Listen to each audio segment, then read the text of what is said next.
What's going on, Kayfabe room? It's another day, another cover needs drawn.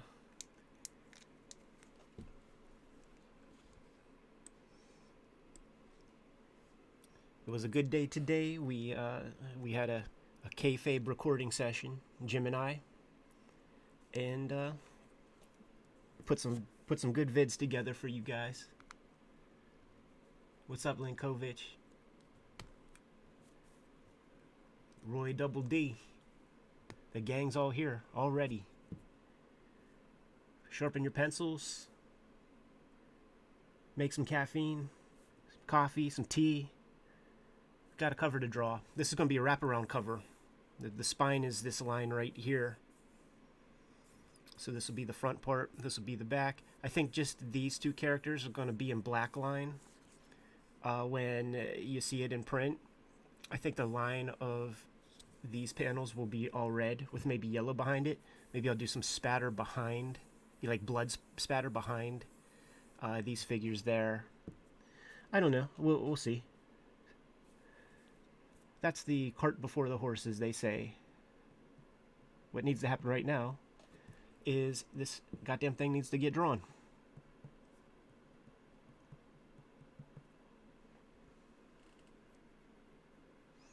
What's up, Abby?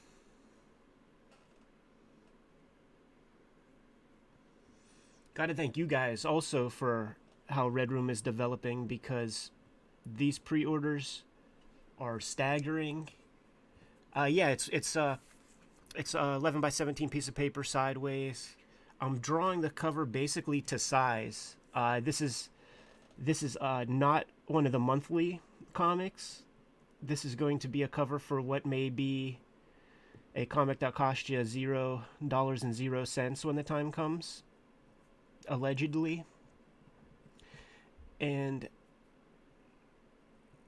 I want to bring you guys like fresh material for this. You know, I want this to be a unique experience, not like the other comics where they just package stuff from their other titles and just kind of put something out laissez-faire. Like, I'm trying to give you guys something original. So that said, I'm going to have to draw on my kind of like 9 by 12 style, which basically just means it's the same level of craft, same level of detail. The difference is that I just have a less heavy hand when it comes to inking, specifically with the dip pen.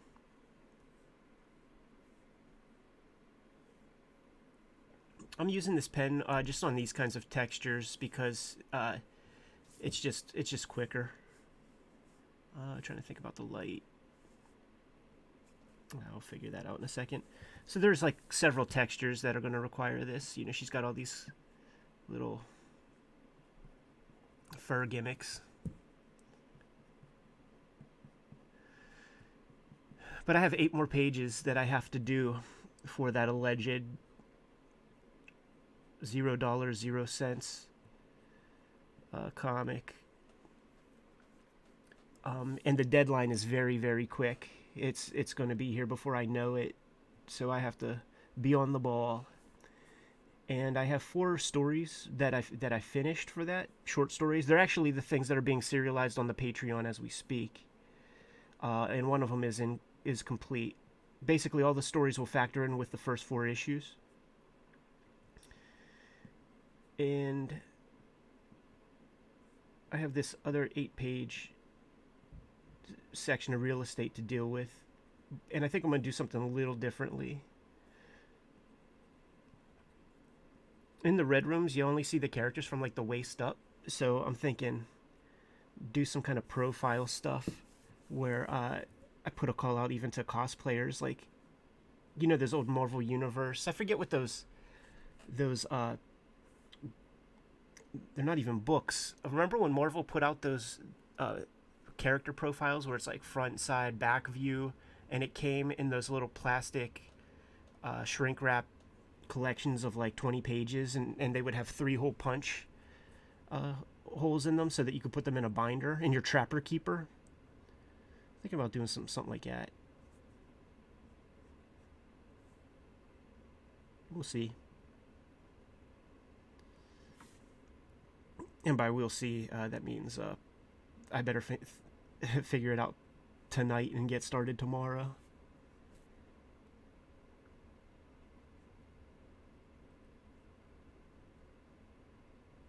Thanks to all the new subscribers who've come through. We've been getting loads of new attention. So that's been really cool. Jim and I are floored by the response. Like, there was no doubt in my mind that Kayfabe was going to be fly. But so many additional cool things have come about because of the channel.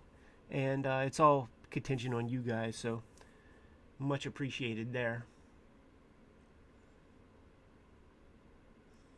Adrian, Jim and I were just today talking about looking through Batman Predator, and I do have it here on deck, so that is a possibility. You know, and it will get covered. I mean, it's Dave Gibbons' writing, so that's unique. It's the Kubert brothers working together, so that's a cool hook.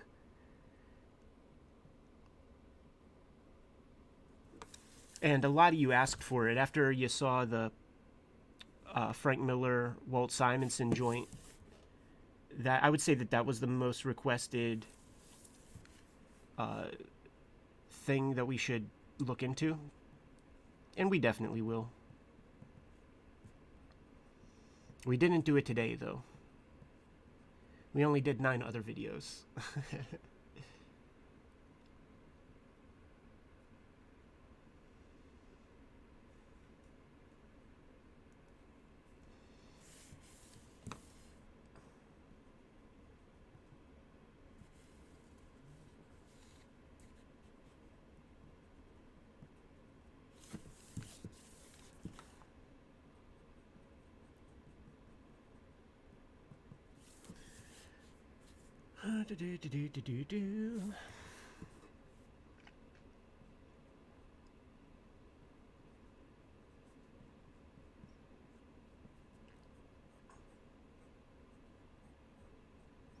The mistress doesn't know that Boots with the Fur went out back in like 2003.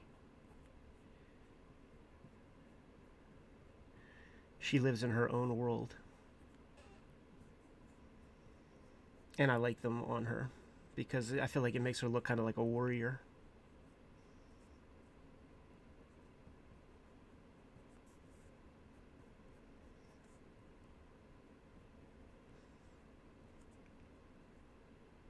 Never put much thought yet into what these characters would look like in color. So most of the covers that I've come up with so far are just, I treat it with spot color.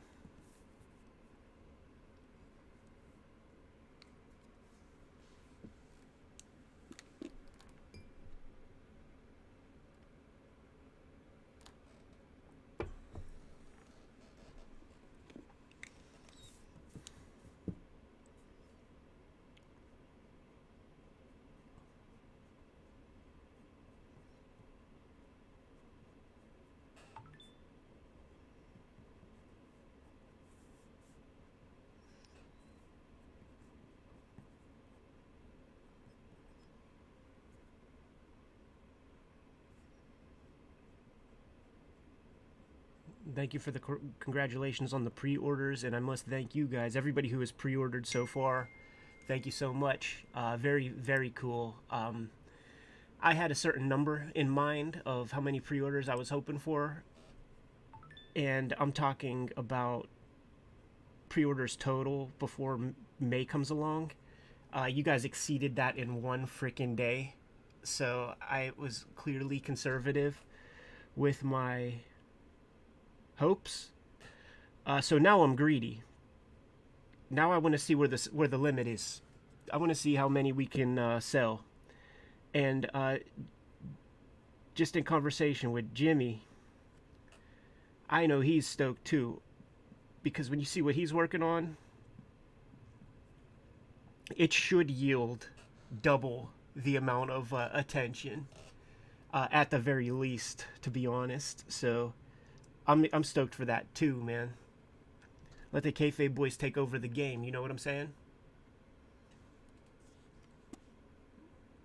Trevor, you're on the right track. Let's get 10,000 pre-orders. Why not? Somebody's got to do it. Jay Left, thanks, man, for that, for holding tight, and looking forward to the issue 2 pre-order setup. I think that's going to be within the next couple of weeks, man. This is going to be a monthly comic, ladies and gentlemen, so I have to be on the freaking ball. The issues are done in terms of drawing, but covers need to be drawn, some extra pages here and there. Got to make it a cool comic. And the last stream, I drew that cover for issue 2. I can't wait for you guys to see how that thing turned out. It's one of the best designs I've ever done. It's very graphic.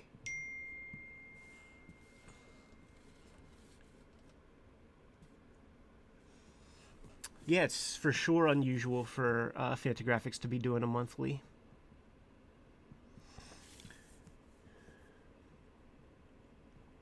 Even Love and Rockets, I think, comes out quarterly.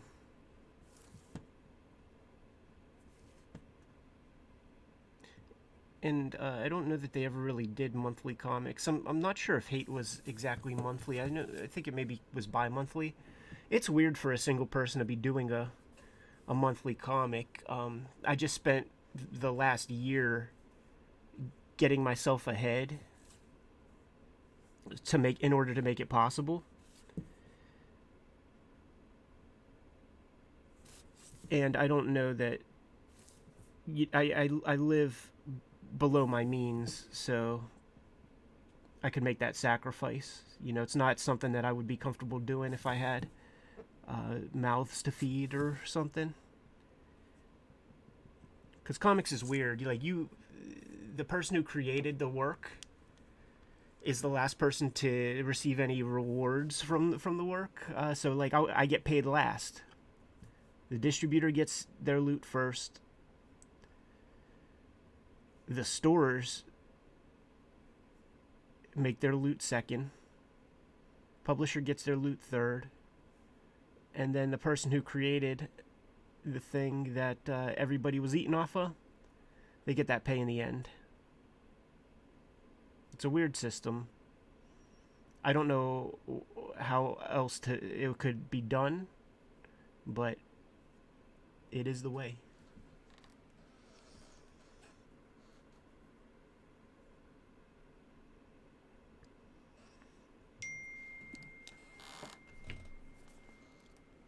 One second.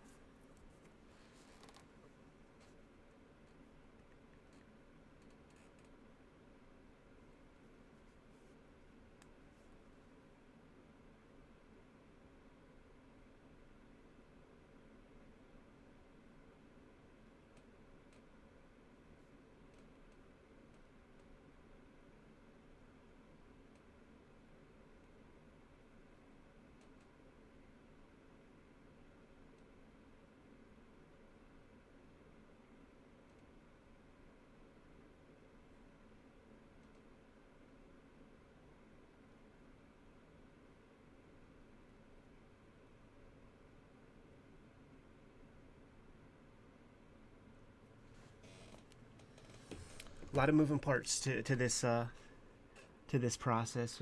So there's lots of questions to address. We got some other ideas in the hopper to kind of continue the trend, keep things going.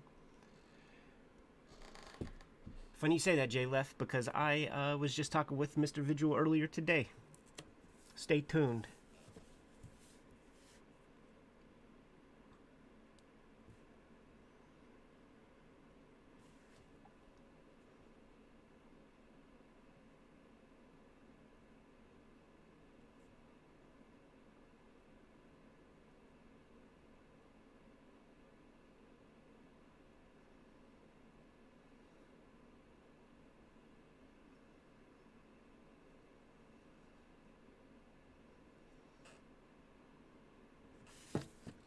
I'm just trying to think of like what lines are the kind of dead lines that don't need much sexiness in terms of thick and thins.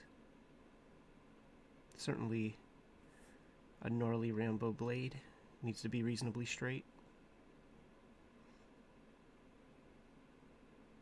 No need for deadlines there.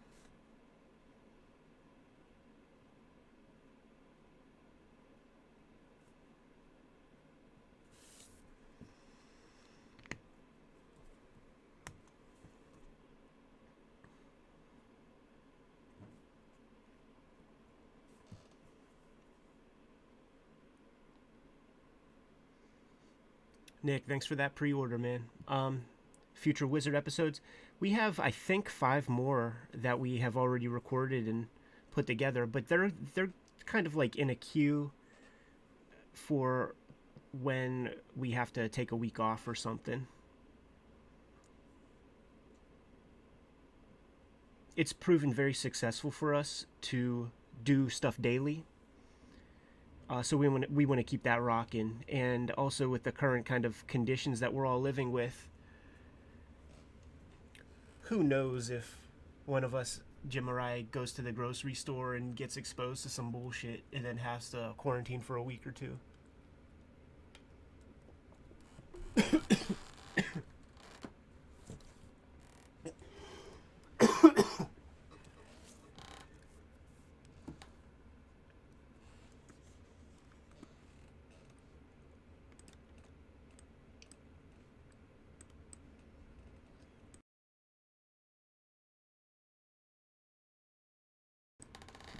That bunch of coughing was unplanned. I just swallowed weird. Goddamn. Did I ever read First Blood by David Moreau? And yes, I did. Love that book.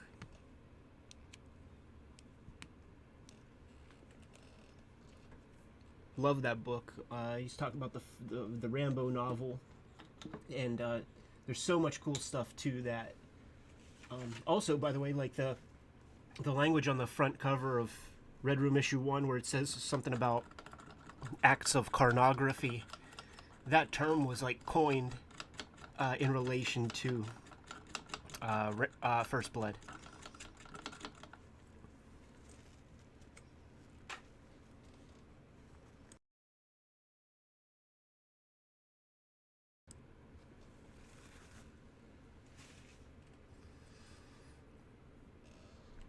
But what I like a lot about that book is that it's like 2 books in one.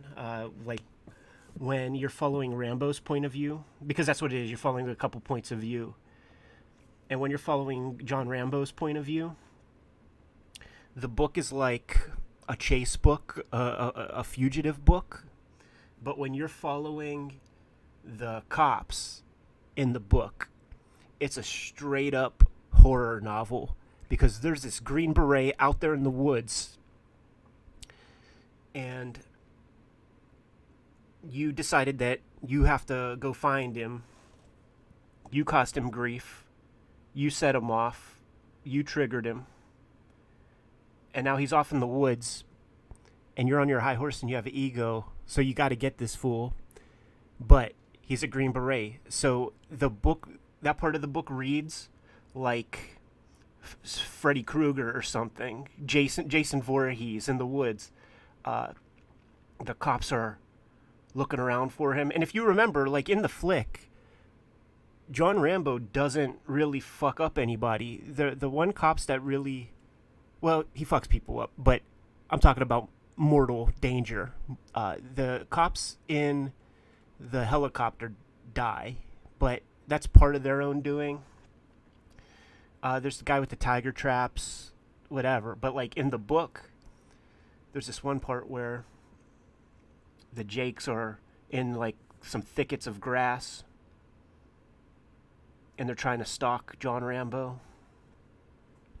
And one of the rookies or something peeks his head over the tall grass, and and his cap gets peeled. His cap gets peeled like a banana in front of all of his homies, just out of nowhere. And even when you read that part, it makes your heart start to pound.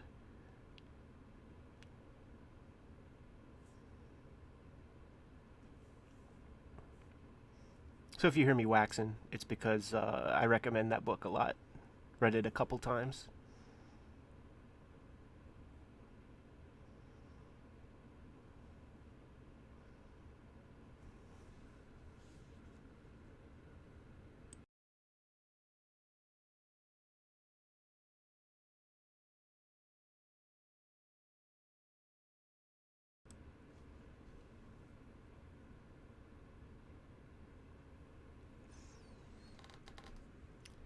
Hint at animated work that Jim and I have done in the animation industry. I didn't really suggest that Jim did that, but I definitely did, and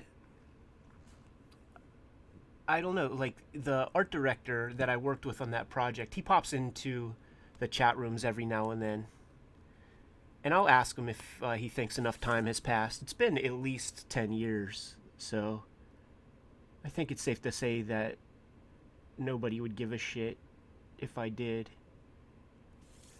But if it was cool, I would. I'm not looking for any trouble.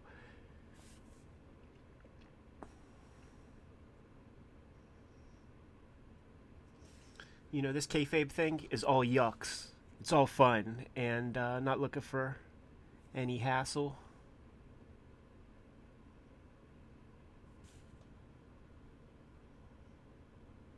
But if I get that go ahead, I would love to show some of that stuff off. The episode you're talking about, that one Toth episode, where I talk about that stuff, it is no exaggeration. There are thousands of pieces that I've drawn for that. It was one season of a cartoon on Adult Swim called Mungo Wrestling Alliance.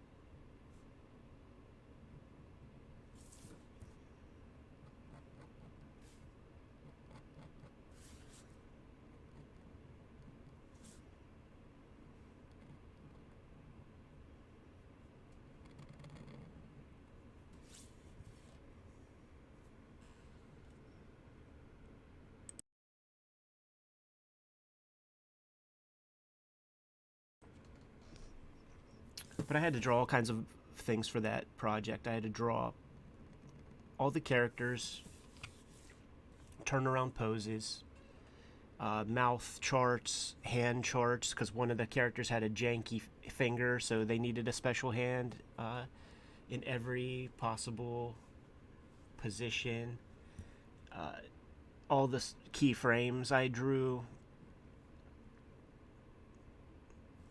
It was a lot of work, but that work really funded WYSIWYG's completion and the first Hip Hop Family Tree volume.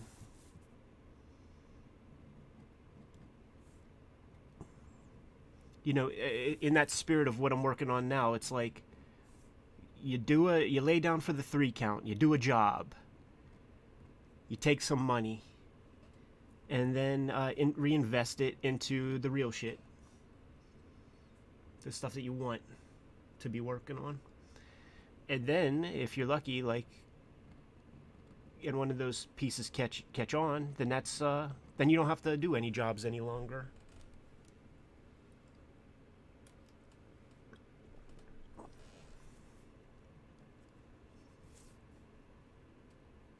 So this is the fold where the staples will be. So the mistress will just have her ear visible. Not all of her blade, unfortunately. Couldn't figure out how to do that in a pleasing way, but you know what? We'll make up for it with a cool blade there, cool axe, and this gnarly bastard who's gonna have a little rats and stuff all over him.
A lot of cool stabbing weapons in this comic. A lot of fun knives to draw.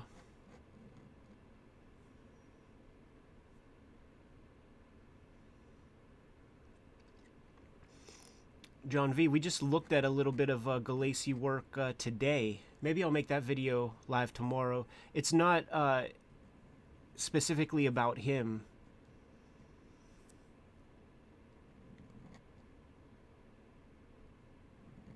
But he's included. We're huge Galassi marks. We did a couple Galassi things now that I think about it. There was the Saber graphic novel. So search for that. That's a great one if you're not too familiar with him, because it was a character he owned, and he clearly was going for it, you know, trying to kick some ass.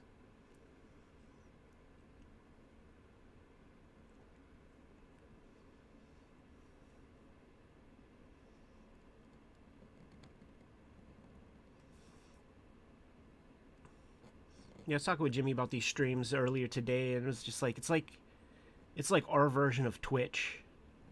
Instead of streaming video game stuff, just hang out and draw. You know, this is as fun to me as leveling up my characters on Final Fantasy VI.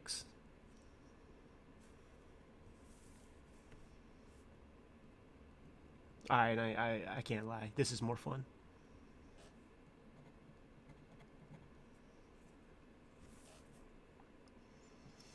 This is more fun because the challenge is like set myself up with some tough goals and try to make it work.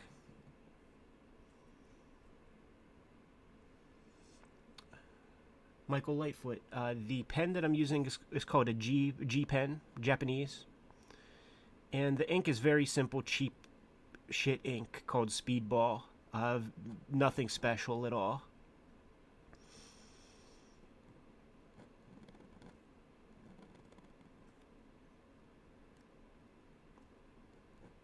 Gets the job done, but I just know that there are probably better inks out there.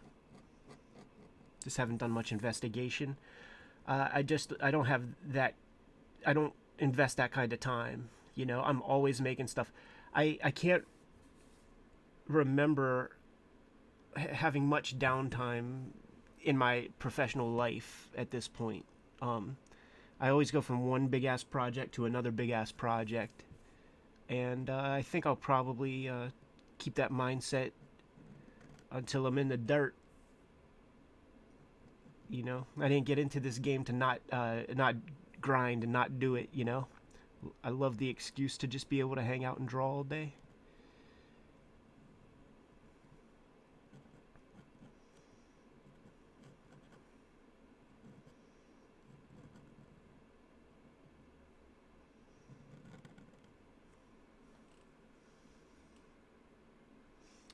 The ink, do I have to thin it out? Sometimes, you know, sometimes it's temperamental and it's not flowing freely. So what I'll do is just put a couple cc's of water into it. I used to cut it with Bestine, but I could just tell that stuff is probably really toxic for you. So opted to just use a little water. That seems to do the trick.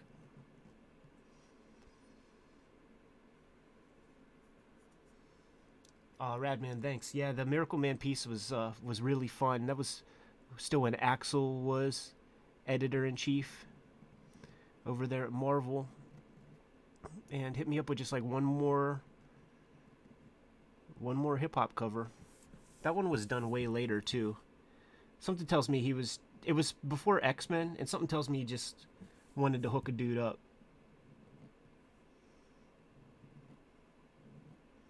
Because I really think that they were done with those hip-hop covers at that point.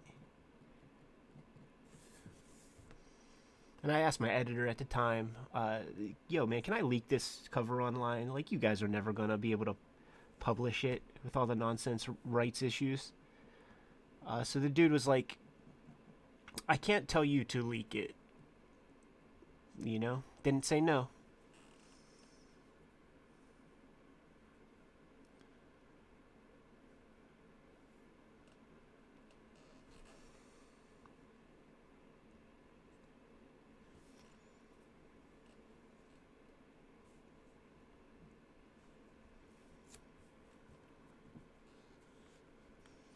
If you guys haven't done so yet, hit the link right there. Go to the Fantagraphics site, pre-order Red Room issue #1. We're turning this comic into a phenomenon. I think it's pretty much safe to say it's very cool seeing you guys show up and support the project in a big way. But if you're new to the streams, you're new to the channel, hook yourself up with a fresh new monthly comic that's gonna deliver. 64-page first issue, self-contained story. You get that issue, check it out, see if you like it. You like it, keep going. If not, you at least got a complete story. In the future, when you're digging in those back issue bins, you come across the issue of Red Room, you can know that you pick it up. You're not going to have to seek out, the next issue to complete the story that's being told in there.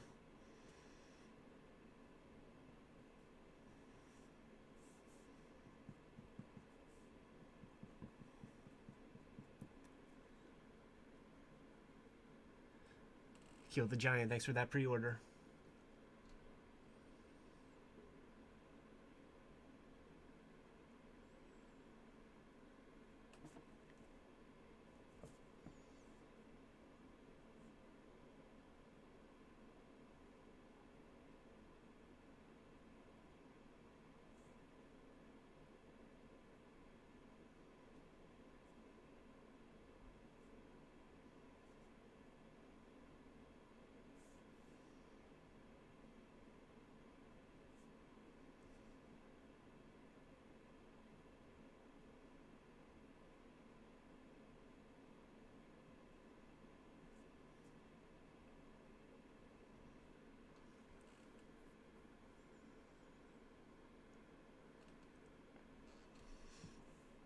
Slowhead, welcome to the stream.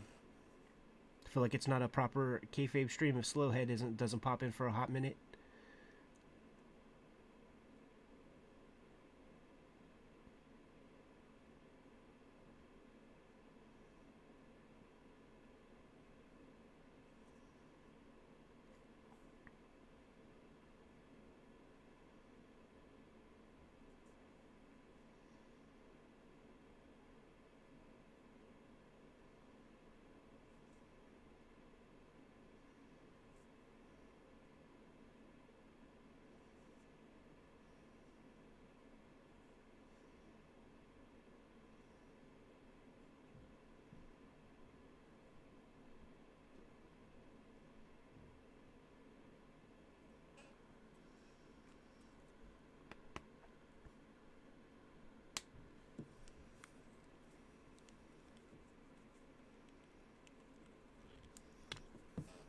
Let's get some of this fur texture in there.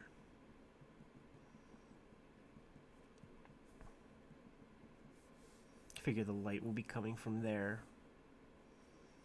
So you could usually, I'll work on the far side for now. What time is it? 6:39.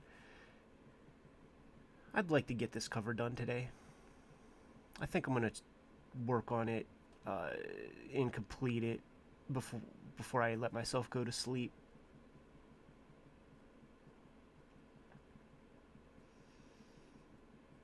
There's so much to do. I would like to hit the ground running tomorrow morning with a completely new task. We'll see how that shakes out because I'm not going to rush either. We're not job dudes here. We put the time that's required into the thing to make it the way we want it. You know what I'm saying?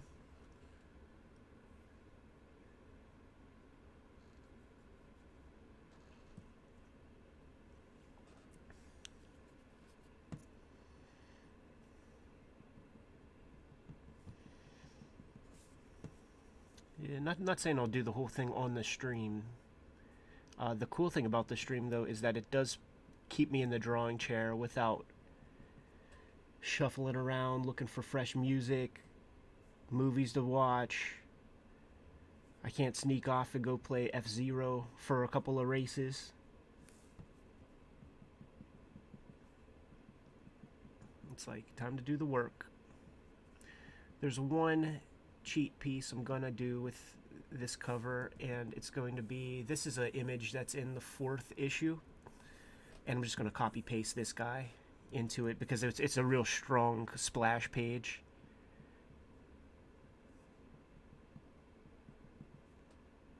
And it works for the gestalt of what this page is supposed to be.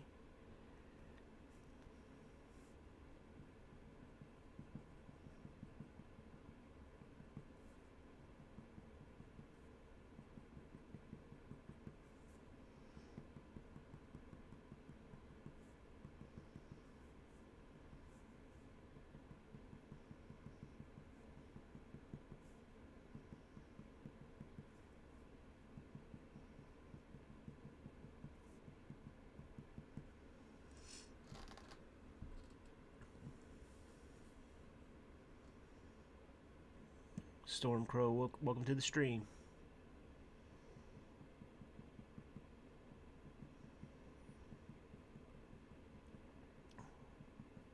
Had some crazy Red Room business fall into my lap the past couple of days, and it was so kind of pressing that I didn't feel like it would have been smart to set the whole computer station up, all this stuff to make a stream happen. It's like I had to like immediately launch into drawing mode. It would have been cool to have a record of those pieces getting drawn. I do think that is a very cool kind of byproduct of doing these streams, is just having some stuff on record for putting the comics together. I don't know that there are very many instances of this kind of thing out there, so it's cool to have that.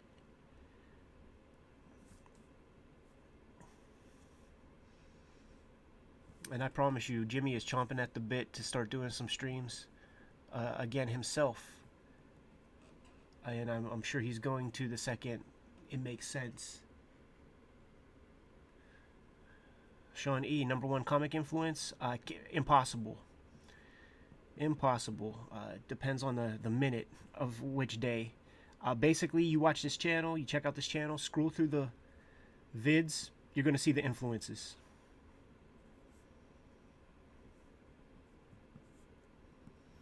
But can't really play that favorite game.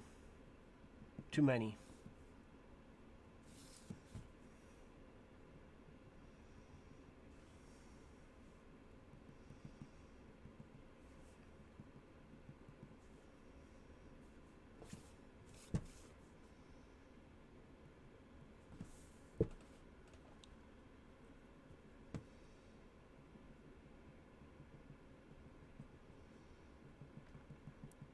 There's this very counterintuitive thing when you're lighting a figure, and the darkest parts are right where the harsh light stops. So you would think that it would be like light gradually to dark, but it's not. It's light, darkest, fade, and then dark again. It's very weird. And it might not look great right here, but when I add my tones and I probably add some white highlights, it'll read. Full confidence in that. And then even when I continue to post the blacks on the character's vinyl suit or whatever it is she has there, it'll be more congruent.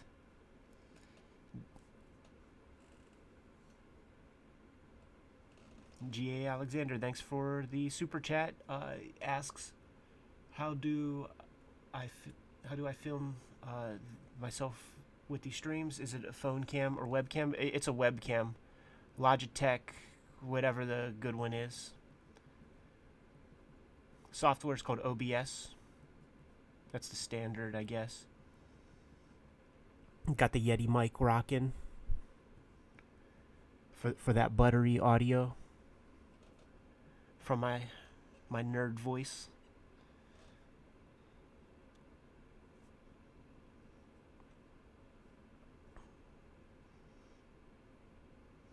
Got the Yeti mic on one of those stands, and the mic is, right here in front of my face on One of those arms, those boom arms.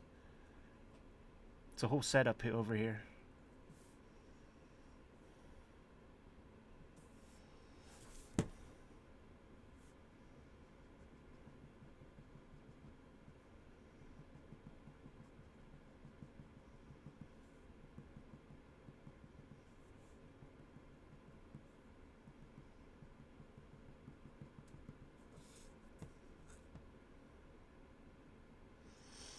Now, the more I look at this, I think I'm going to go subtle with the light.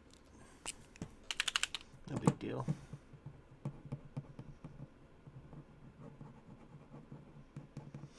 And I could be rough with this and allow some of that texture to show, because I would draw some fur texture there anyhow, kinda.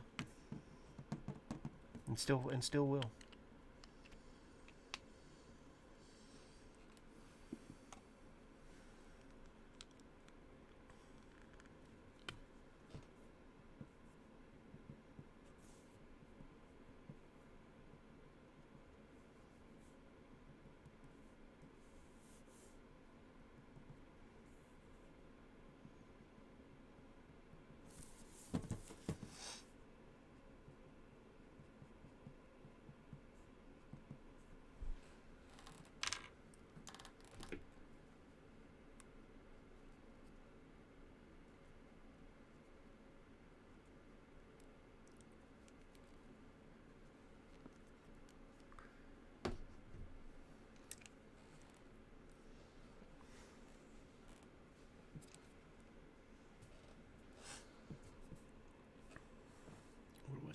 Alright. What is this whiteout marker that I used? Just simple, Bic whiteout.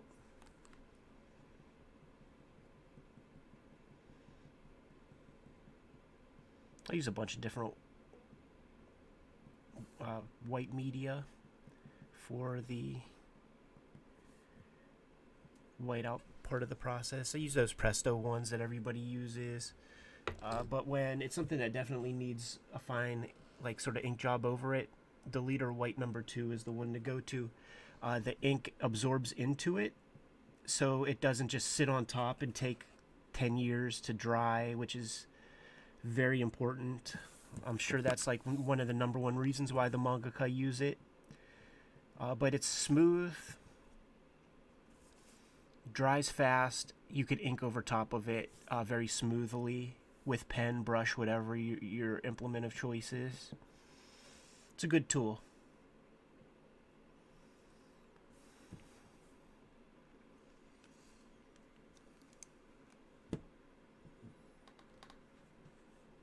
Jeff Darrow news. No real Jeff Darrow news. We're not doing shoot interviews for a while.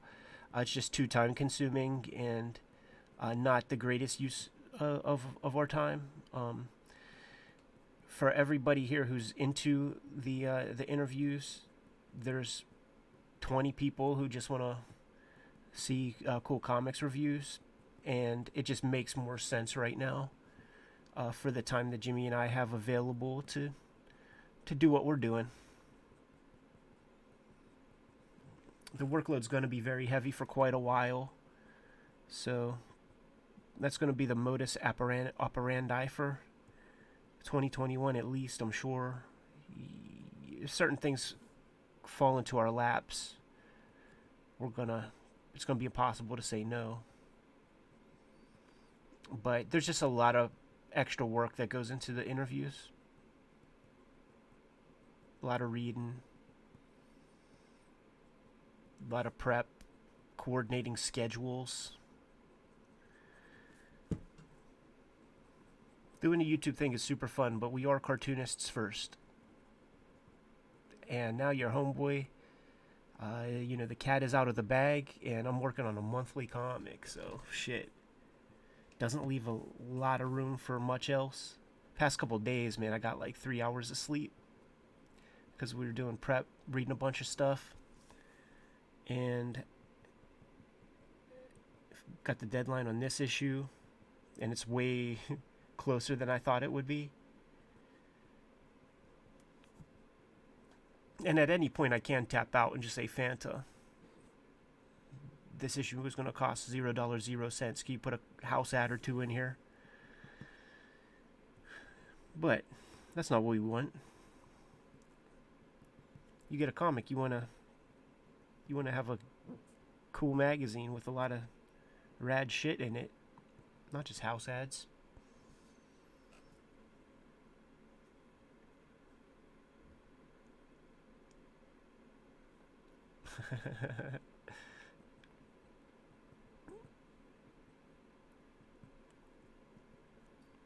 Slim, Mistress Pentagram here.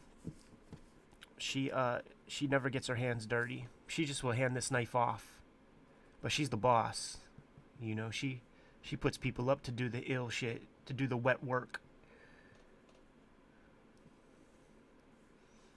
Mike Grell. I have a real fondness for Mike Grell.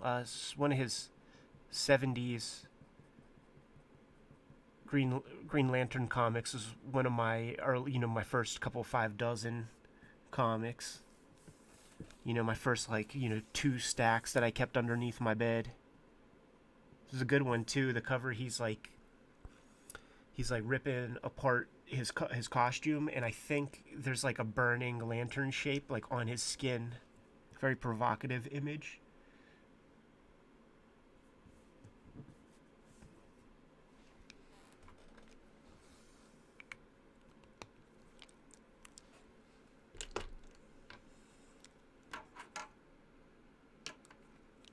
And then I had got some John Sable comics for second grade. Holy Communion.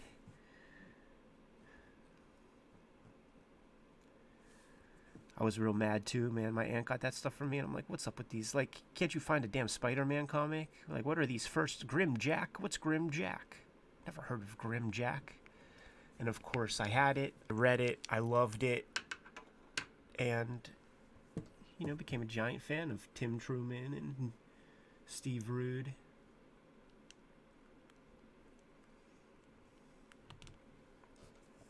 It's just as a little kid, you just don't know what you don't know.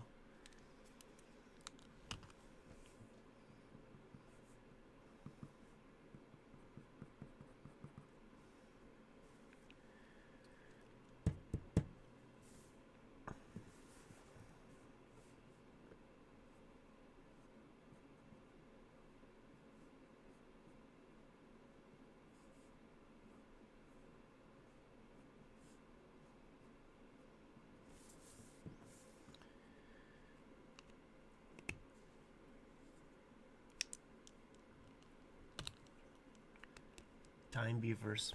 Excellent comic. Deceptive title. Sounds like yet another 1980s anthropomorphic Ninja Turtle type knockoff kind of thing, but Tim Truman is a boss.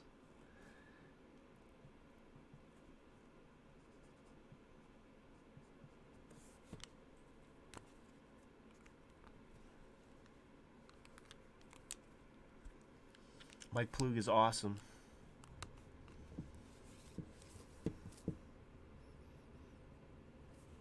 Big fan of Mike Plug. And the work that he's done, if you ever follow Ralph Bakshi on Instagram, he posts a bunch of artwork from the very, conceptual pieces from all of his films, including Wizards. And Plug does concept stuff for or should I say did concept stuff for those flicks. And it's just masterful. It's way better looking illustration. I'm sure he's getting paid way better, but it's just way better, more focused illustration than his comics work. And I think his comics work is very, very strong. But I guess what I'm saying is, go check out Bakshi's Instagram if you haven't done so. What's up, Darius? Do I write this? Yes, I do.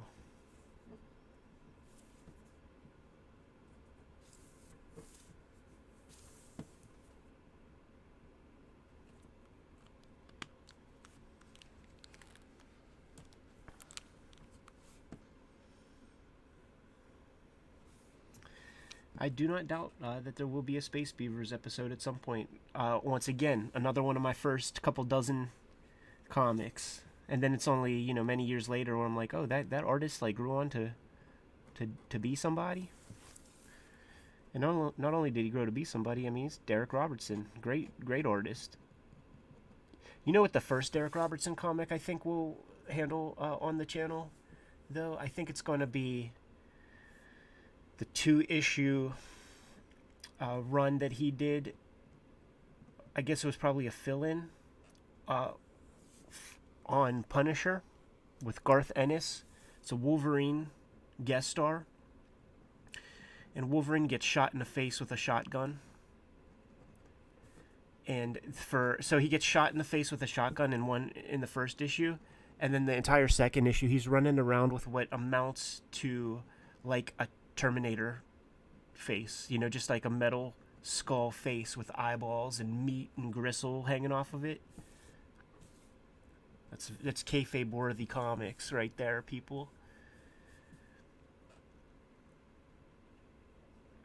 I do not remember the first comic I owned because I sort of had stacks all the time.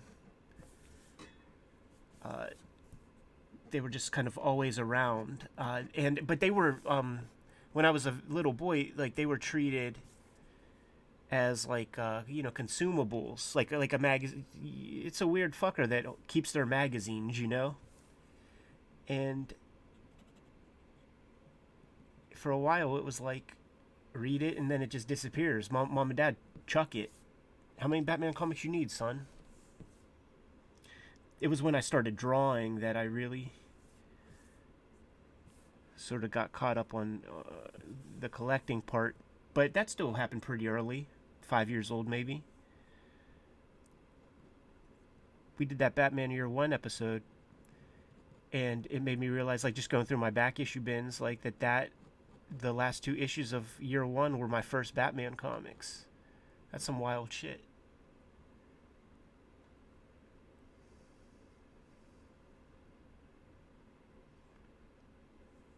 Yes, the infamous Beano.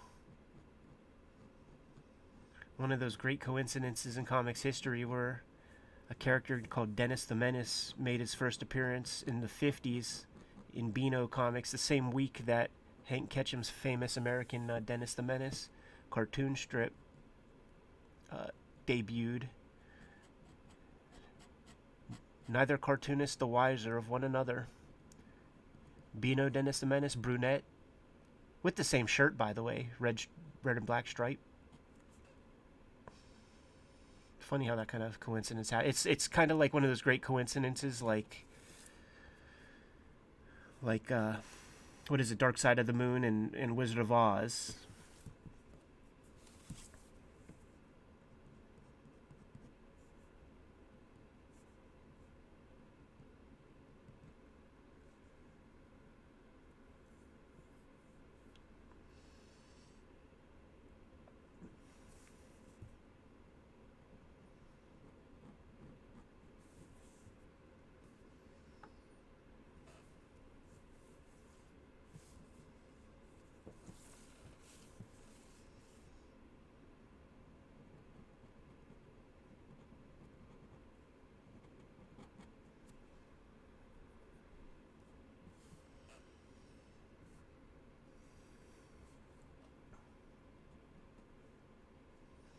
This is where it becomes a game of don't put your hand in the wet ink.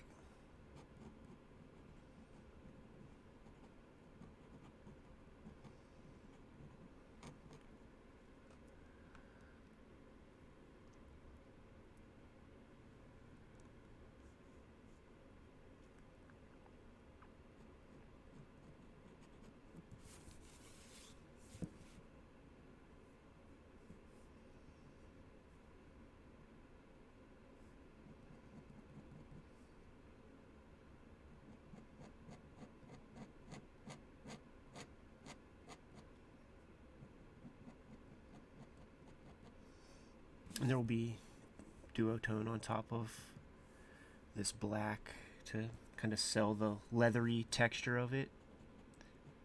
But that comes digitally.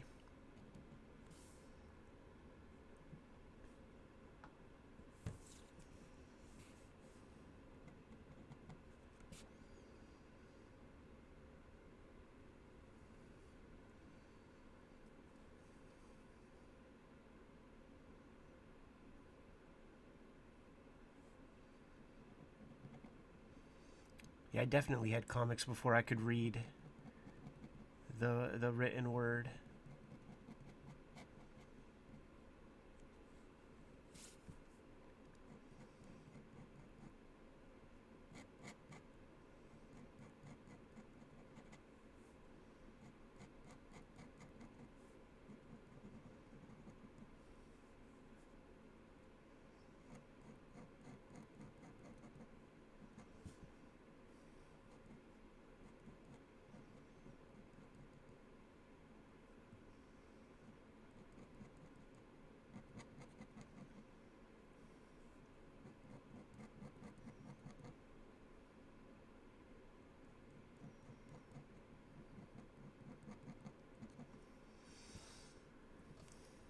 We did a really great comic today showing some John Buscema inking himself, and that was some inspiring art.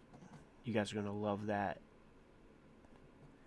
It has a real Kubert line, a real Joe Kubert kind of line.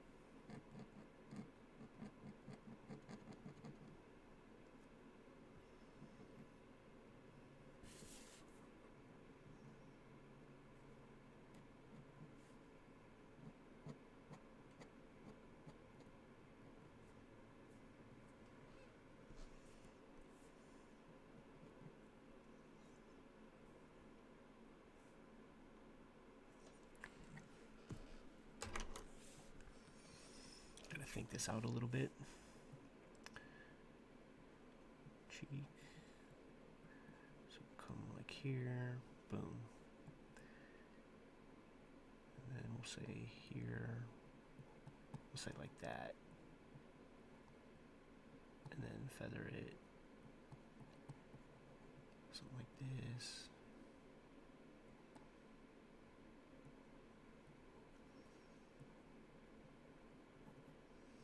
Yeah, something like that.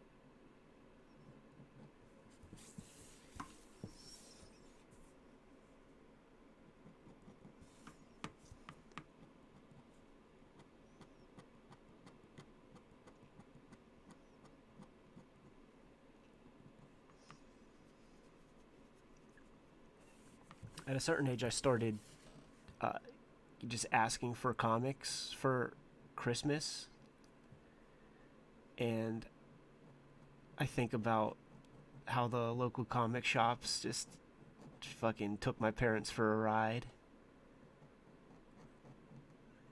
So like one year, I was looking for Dick Tracy comics, and all that existed were those like Blackthorn reprints that were like the shape of regular comic issues, and they were chopped up all weird and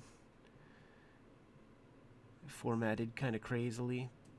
So that's what I was looking for, and what I got was like a 2-volume hardcover slipcase of like some kitchen sink 100 years of newspaper strip history set that has maybe 2 or 3 pages of Dick Tracy, but it has, uh, you know, everything is represented, all the big strips. And I actually do cherish it. I love that book so much. But, you know, my parents were looking to spend a couple dollars per issue on some Dick Tracy comics, and then the shop hustles them to spend like 80 bones on this super boutique expensive book when I was young, you know. I certainly still have it, kept it in great condition, but let's just say it's atypical for where our economic stratum was at the time. But definitely speaks to, like, my folks were pretty supportive, and my mom was real cool. Like, the fact that I was reading was a big deal to her.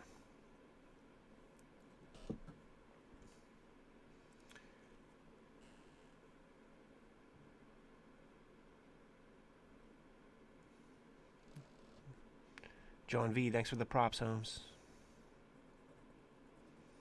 Yeah, Jimmy and I have a ton of interests when it comes to comics, and we actually haven't scratched the surface on our interests. It's just like there's a strategy involved, and for a while, you know, we'll do the pop stuff, get the big ass audience, sprinkle in some cool, you know, the real shit here and there. But the truth is, no offense, but you guys don't don't watch that shit.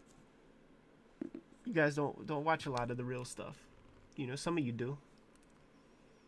But the best comics that we talk about get the least hits, it seems.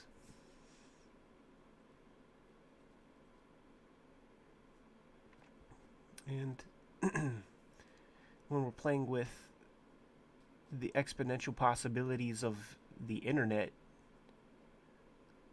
personally, I'm going to leave it to somebody else to be the niche person. You know, I got comics to sell.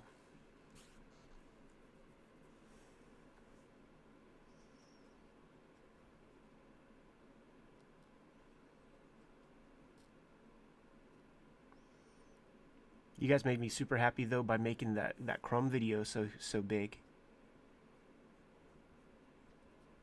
We just put it out like 2 weeks ago, and it's already our third most popular vid on the channel. So you know we're gonna have to do more Crumb stuff.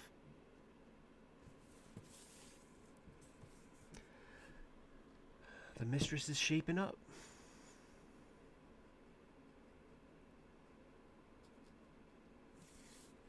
To me, this is a real 90s image kind of pose, where you see the T and the A, and a big ass weapon.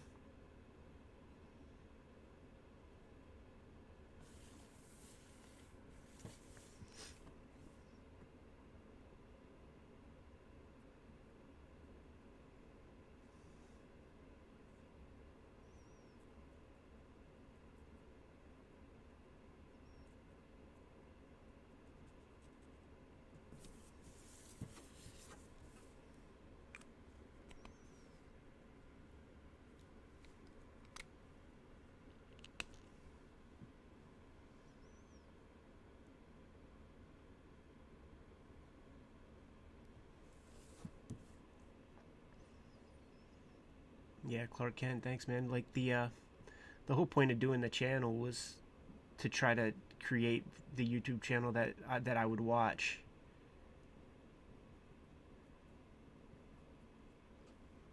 I have no interest for Mark Talk. I could give a fuck who could win in a battle between Thanos versus Galactus. Jimmy and I get deep. You know, we believe in this shit. This shit is our life. So we're essentially just bringing you guys conversations that we have anyhow. And man, it's cool that people show up for that. Because we get deep sometimes. We got deep a lot today. Let's cut some fur into the black there. The little gel pen.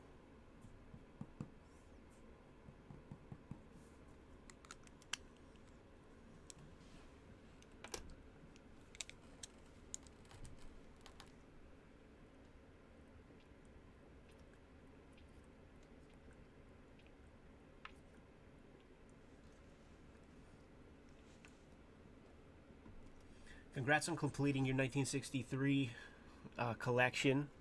Which one were you missing? It took me forever to get the Tomorrow Syndicate. I actually didn't know that it existed, believe it or not, for years and years. It was in a car with Tom Scioli and Jim Rugg, where they were talking about the ending for 1963, and I was like, "What are you talking about, Horace?"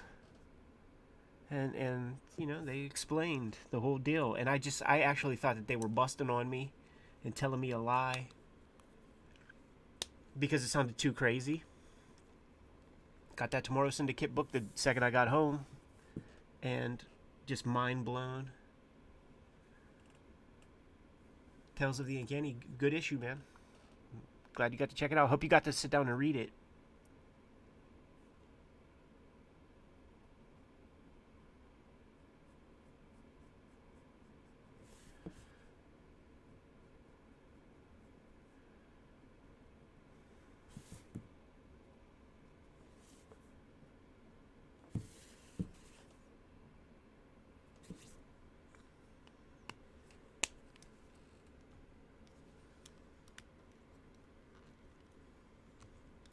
We do have the Tapping the Vein books. I read the Books of Blood while putting together some of the earlier issues of Red Room, and I would like to see the comic book adaptation of those. There was that one story where there's like two warring cities. There's like this car with two dudes is off in some kind of like Yugoslavia or some place, middle of nowhere. Happen upon this like ancient ritual conducted by these two towns, where every single resident participates, and they just kind of climb one another and create these giant construct colossi made of human bodies, and then they battle. So it's the entire towns turn into megazords and freaking fight each other. And I think the bodies fall and just bloodbaths, all kinds of crap. It's a very good. It's like super imaginative, and I would love to see how that looks in comics. And I know that that's one of the Tapping the Vein joints.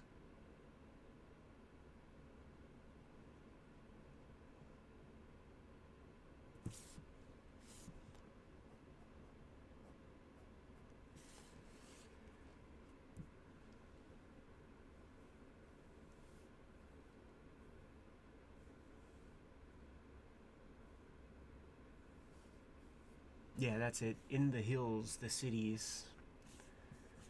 Real good one.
B.L. Fisher, are you in the UK?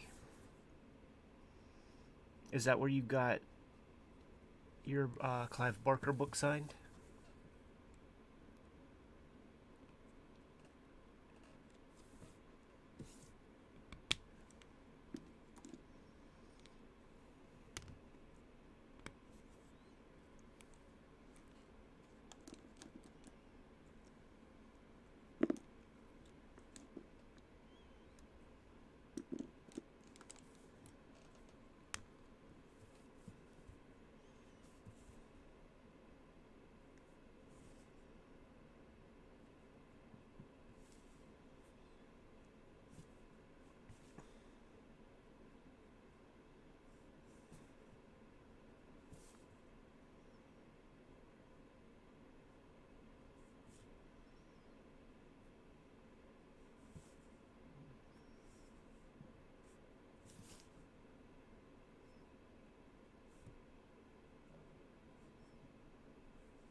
Yeah, that's right. Like Cabal was an American title, not a British title, because it was just the Books of Blood, Volume 5 or something in the UK.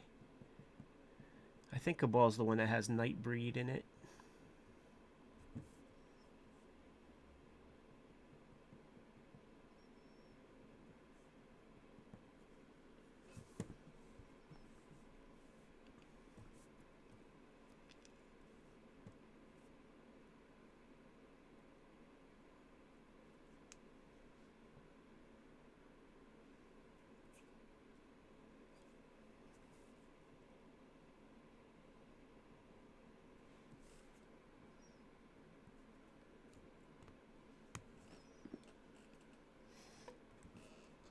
Yeah, I just listened to the Nightbreed audiobook last week.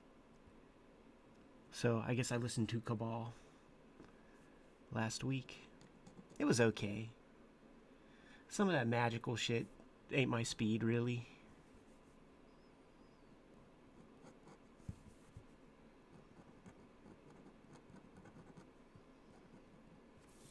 Hellraiser gave me just enough of that kind of shit.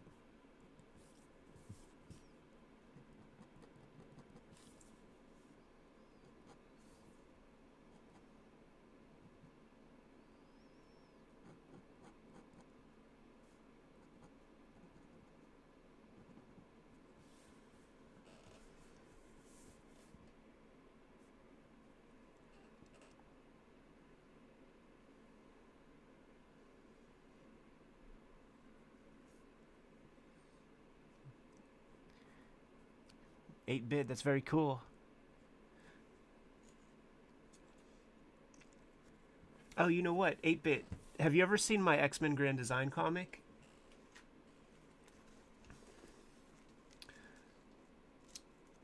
Let me know, because I have, if you haven't, I have something funny to show you that you would get since you live in town. I'll grab it after I see your reply. Or not.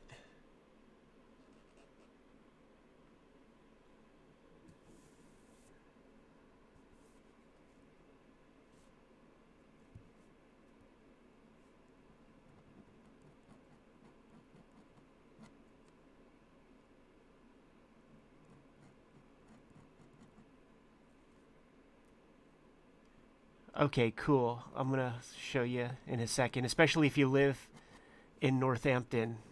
You'll love this. Give me 1 second. Let me just finish this piece.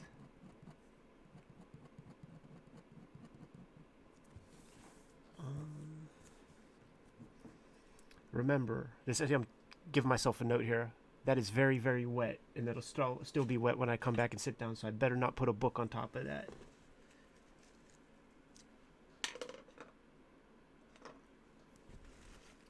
I say that to hopefully not space out when I come back.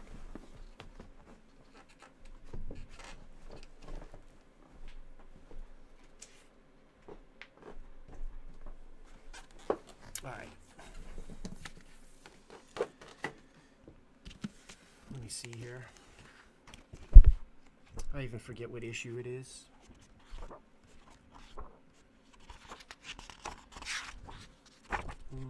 Yeah, it's before this.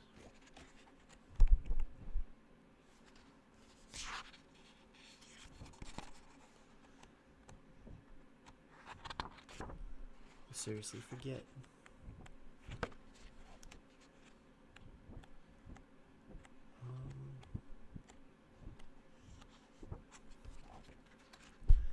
I know it's not too. Oh yeah, here it is. So 8-bit, this is for you right here. I don't know if you could see that on the cam, but Northamptonshire right there. And what I did was I was just like looking at different landmarks on Google Image of Northampton, because I wanted this to be Alan Moore, but this building back there is called the Guild Hall, and it's like in the Northampton town square. So there's a little Easter egg, man. That's dedicated to you, 8-bit.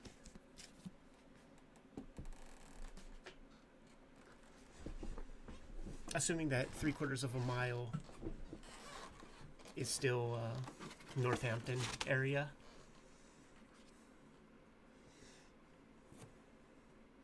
Now we're working on the cover. This is a wraparound cover.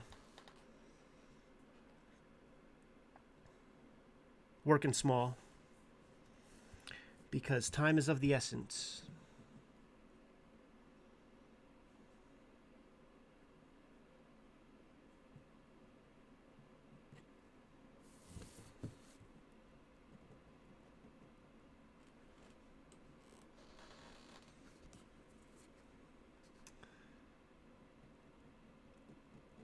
That's super cool, 8-bit, because honestly, when I was like looking for cool buildings at Northampton and I saw Guildhall, I didn't exactly know what that meant.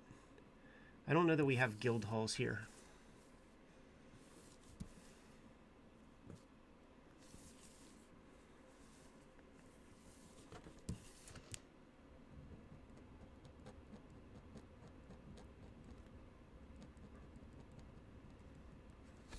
But if you do bump into Alan Moore, tell him that Ed and Jim would love to finish big numbers. We're happy to draw that.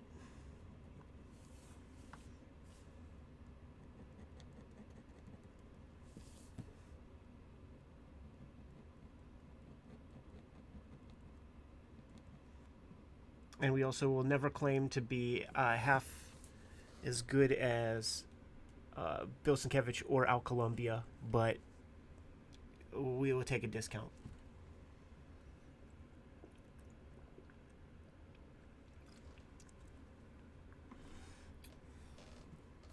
Yeah, Ramsey Campbell's pretty dope. Like, I kind of discovered him the past couple of years, past 2 years, I would say.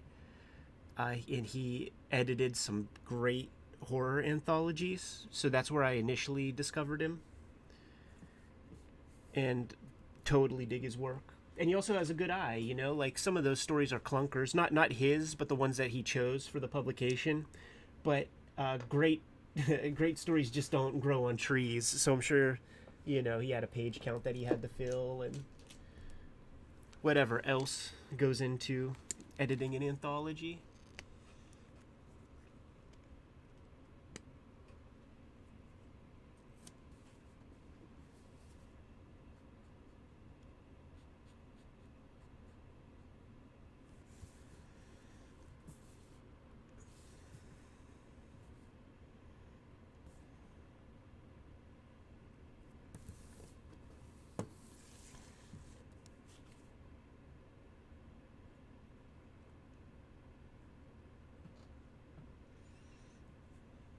Thanks, Billy B.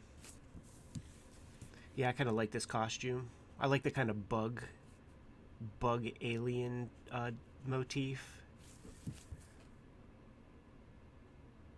And then this weird fur stuff. You just don't see that in costume designs right now.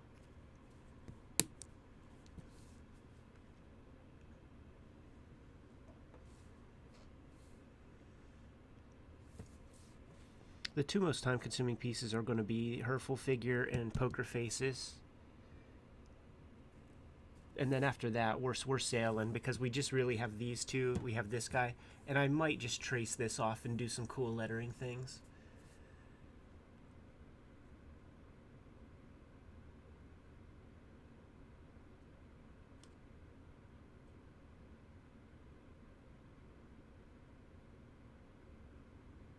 Sexy Foot Clan. That's funny. Yeah, I like that.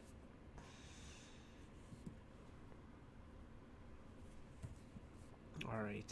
I'm just hesitant because there's some wet ink here and I don't want to make more work for myself. Oh, you know what? I know what I could do. Got to add some texture to these elbow pads.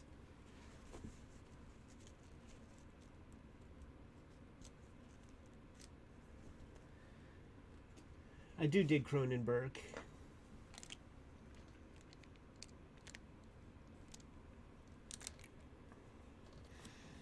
We had The Fly on VHS, probably taped off of HBO or something when I was a kid, and that was a flick I watched endlessly. I really was heartbroken for Jeff Goldblum. Poor Brindlefly.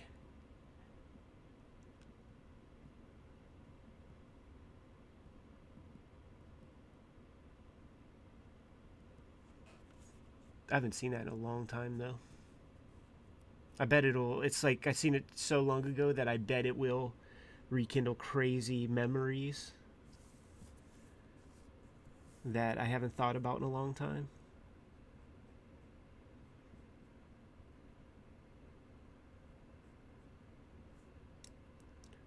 There are certain flicks that have that for me. Just like as a kid, watched them. We had 5 VHS tapes, or my one uncle who finally figured out how to dub tapes would slide us some tapes here and there. But just as little kids, you watch the same crap over and over. So like the one major go-to tape that we had, I had Spaceballs, Ghostbusters, and later on it had it had Clue. It had the movie Clue on it. But we watched that endlessly.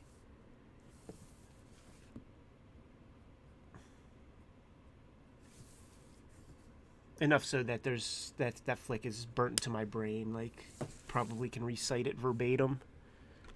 As pathetic as that may sound.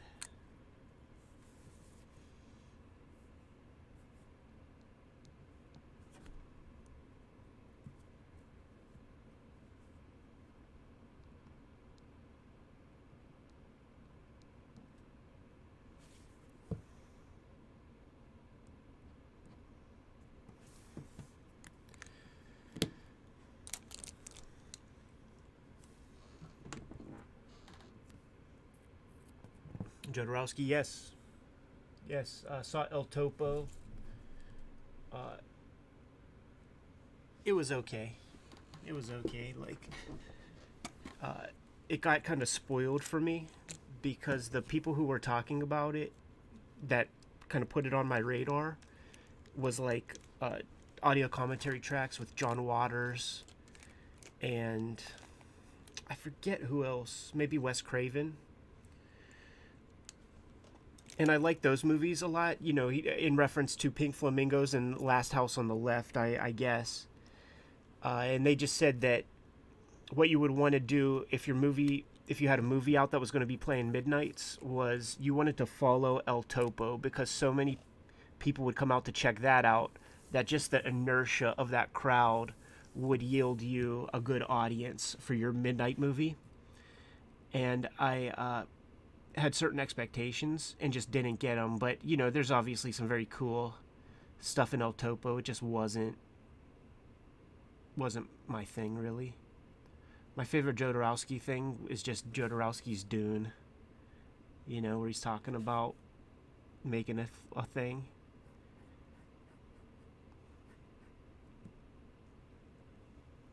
It's been a long time since I checked any of his work out, though. I should reinvestigate.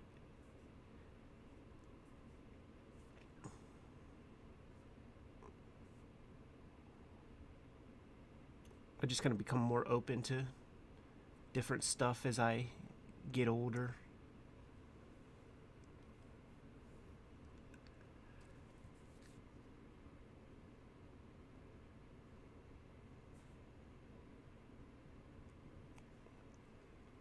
Yeah, the Dune documentary is a must for especially anybody here who has creative proclivities. You got to see Jodorowsky's Dune. Or however you say his name. The big lesson that one takes away from the flick is just understanding that there's beauty in failure. His Dune project did not see the light of day. Didn't happen. But a lot of great stuff came from it. Undeniably cool stuff came from it. You wouldn't have Alien if not for the team that was assembled for Dune.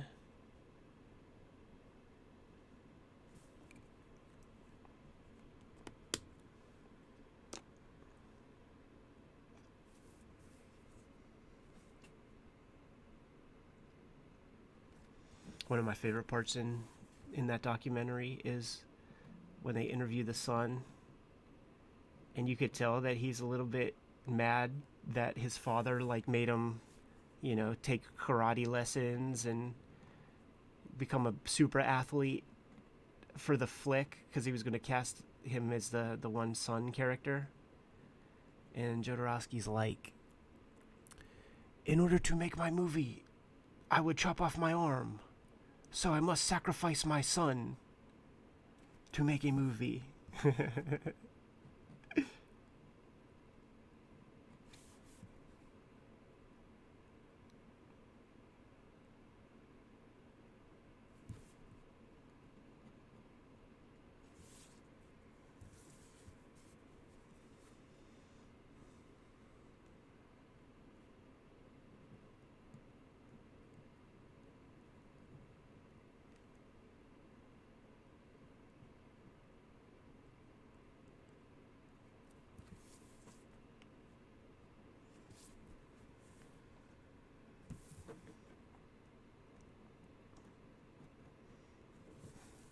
I also like the Schadenfreude of when Jodorowsky sees the David Lynch Dune flick and is like, it's shit. The movie is shit.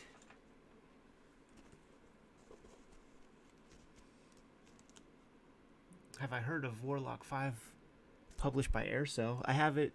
I have a run of Warlock 5 in my spinner rack to the left of me.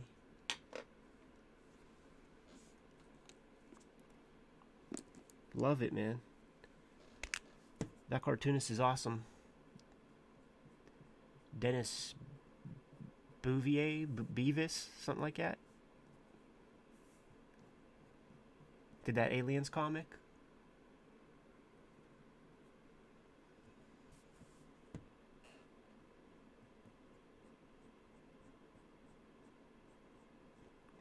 Great airbrush kind of style.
What would it take for a major comic boom to happen nowadays? Kind of like the image revolution. I mean, that's the ultimate question, right? Like, I think that's what people are searching for. I think they're not going to find it by just being generic and derivative. But it's always fueled by speculation, right? Like, my entire life, from birth until now, it's a commercial medium. So when I was a kid, it's like the Ninja Turtles spring up, do gangbusters, so you have the black and white revolution. The image would, Dark Knight and stuff happens. That's another blip. The 1986 blip. 1990, you got McFarlane's Spider-Man. That creates another blip that gets exploited to death with X-Force and X-Men, which bolsters those guys to go off and coast for a couple of years with Image Comics and make a giant speculation dent. But that that really caused a lot of damage.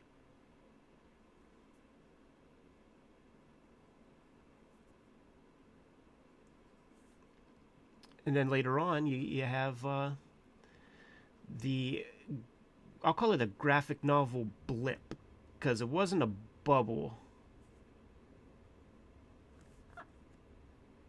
You got the manga invasion, which is huge. And then, of course, Raina Telgemeier is an industry unto herself with what she's produced. She's the outlier of my generation. And just nobody considers her ever. Like, it's kind of crazy. I mean, obviously, I'm not the audience for those books or anything, but you can't deny that she's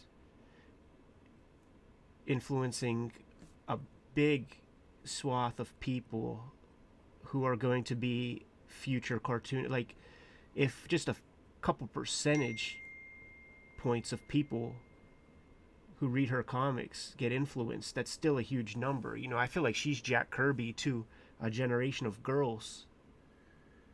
So that's probably going to be the thing. You know, like the children of Raina Telgemeier are going to take over the game in a couple of years. And basically, that's where we're at now with just, it's middle-aged people trying to do their young adult book because that's the thing. That's the du jour gimmick. And I guess it must have some success if they keep doing it, right?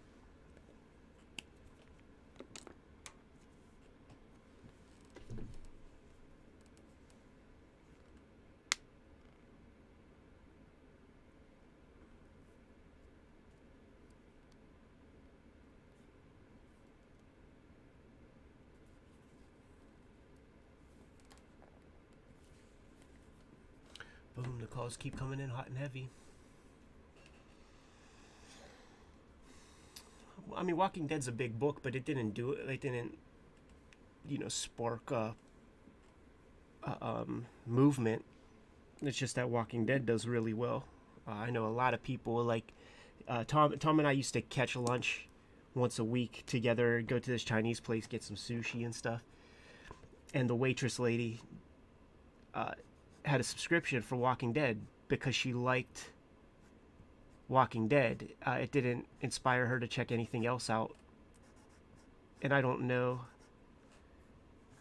what comics would have come from that. It's kind of like Kirkman's his own kind of cottage business or whatever. So I don't count that because, I mean, if we're just going to talk big books, like we could do that too and bring up all the Mark Miller stuff and whatever. But we're talking movements. If anything, Kirkman is making Image solvent for years to come to breed the next generation, you know, the next big stuff.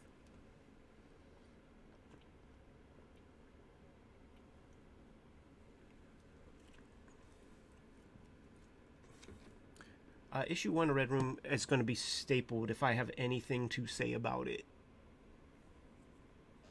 I think you could still staple a 64-pager. You used to be able to.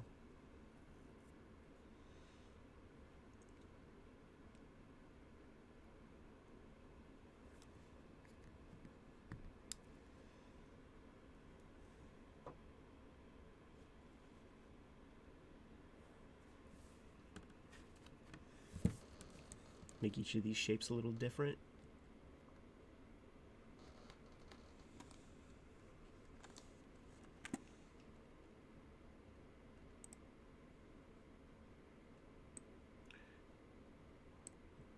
We're on a rally here though, peeps. If there's some new heads in the chat room, hit that link right there. pre-order your Red Room issue #1. You will not be disappointed when the thing comes out. If you are going to get it through your store, they're going to be able to start ordering it at the end of this month. And make sure that you tell them that you want it, because historically my stuff always gets underprinted and over demanded, which requires it to go into reprints nearly immediately. My stuff always sells out within the first if not day, first 2 days. So now, and that was before we had the Kayfabe crew, so now I would bet that it would do at least that well.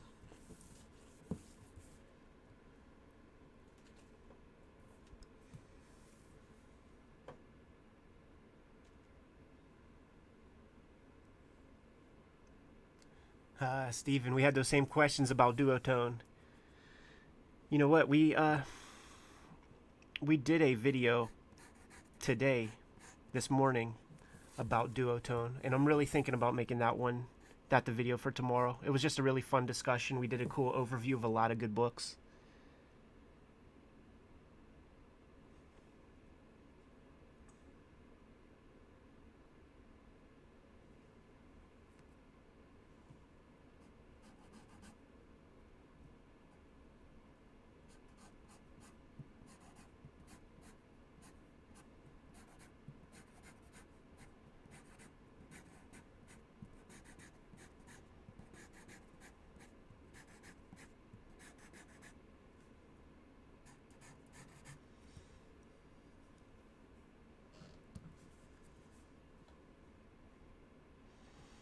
Knew about duotone pretty young. We were trying to think of like the first places we saw it or heard of it, saw examples, and Turtles comics are definitely one of those places that it showed up early.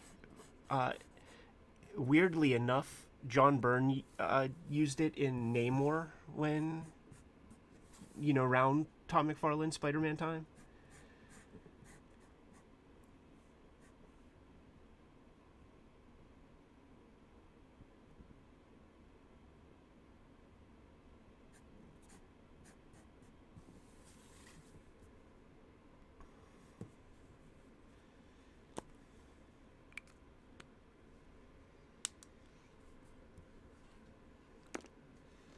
I don't think I've ever seen it in 2000 AD. Who was the artist that would have used it?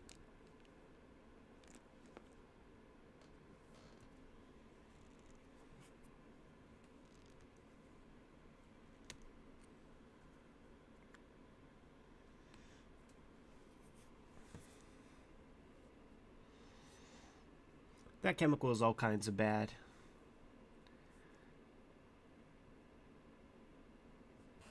The sense of smell that we were all born with comes with it a couple sets of instincts in there that if something smells super awful, it's probably your body telling you that it's like real bad for you. And the developing chemical for the darker duo shade tone, really, it's just like liquid sulfur, and it smells so bad. It smells bad enough that there's no way that it could possibly be good for you. Bad smells, it's not like vegetables where it's like, it doesn't taste great, but it's good for you. Nah, man, that shit smells like poison.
Mean little chainsaw.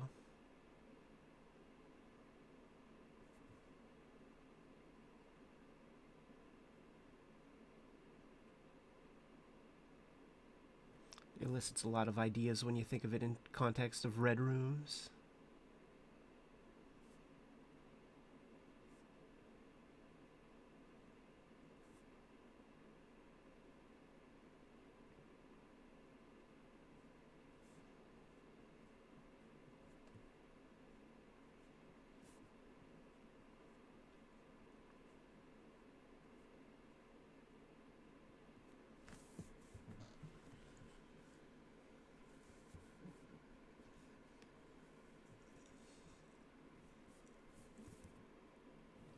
How do I stay motivated when going through a hard time? I can honestly say that at this point I've built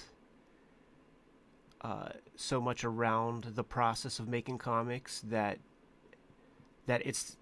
almost works the opposite for me, where it's like, how do I get my shit together in like every other circumstance? You know, this is a deep habit for me, and I'm always motivated to work on my comics. It's, am I motivated to do other kind of social obligations? I know I got to see my people every now and then, that kind of thing. But I think I don't think that my philosophy or outlook is unique. Every successful cartoonist that I know follows the same path. So you just got to build it into your neural receptors, man. That this is the shit to do. I don't have many options in life. You know, it's this or Burger King in terms of employment.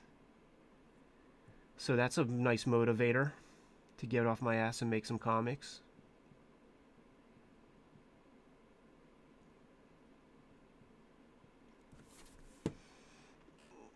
I've had a million shitty jobs growing up, and I'm not looking to hang drywall any longer.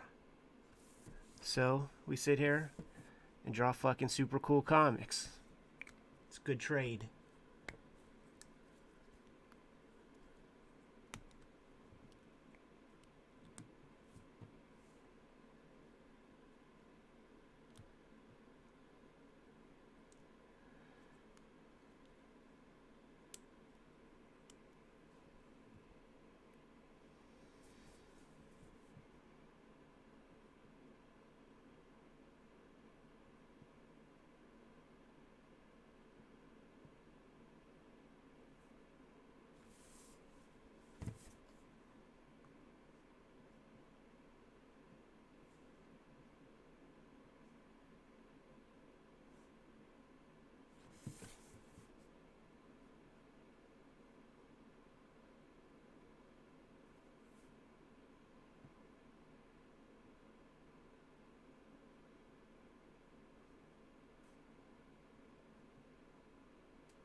Eight Bit, did you see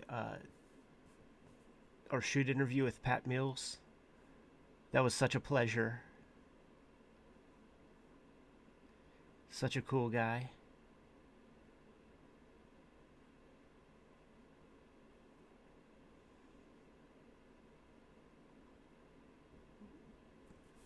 And it was really fun talking to him about 2000 AD.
No shoot interviews planned.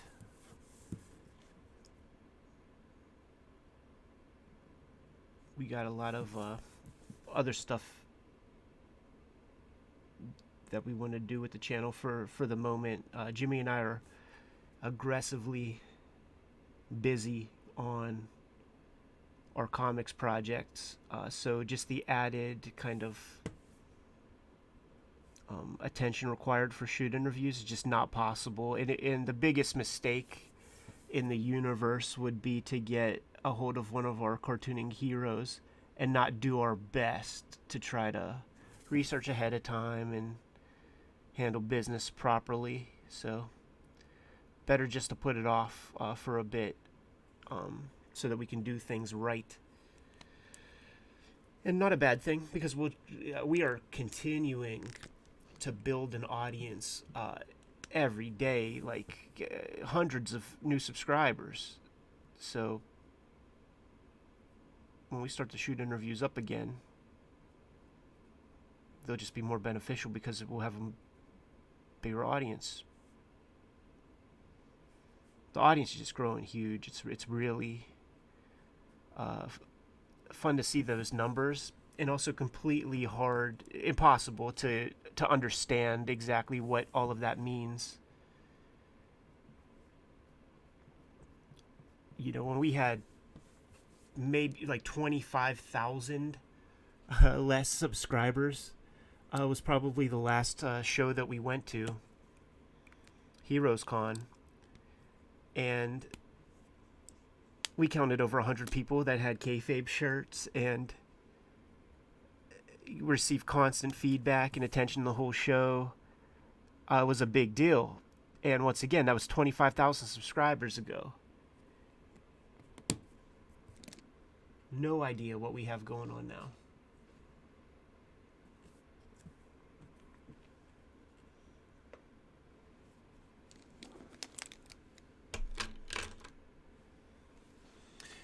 John B, I'm not exactly sure what you mean by biggest jumps in numbers. The channel got subscribers, views. If you look on the front page, obviously that weird Playboy Hustler Penthouse video exceeds any 30 of our other videos put together.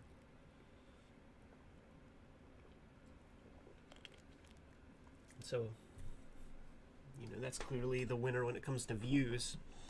But the people that come for that one are coming for prurient interests. And when they see that it's a couple of nerd boys talking about the comics inside the mags, like you could tell that people come to that video and just like watch it for 1 minute and then dip.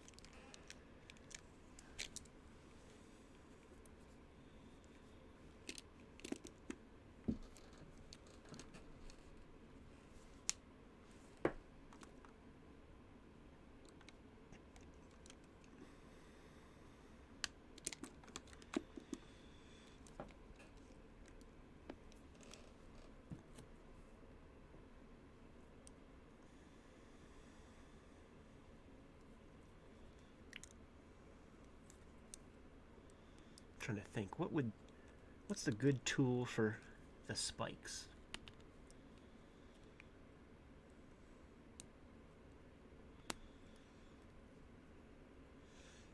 Yeah, the visual Batman stuff, like, it's so great that thing is as popular as it is. That makes me super stoked.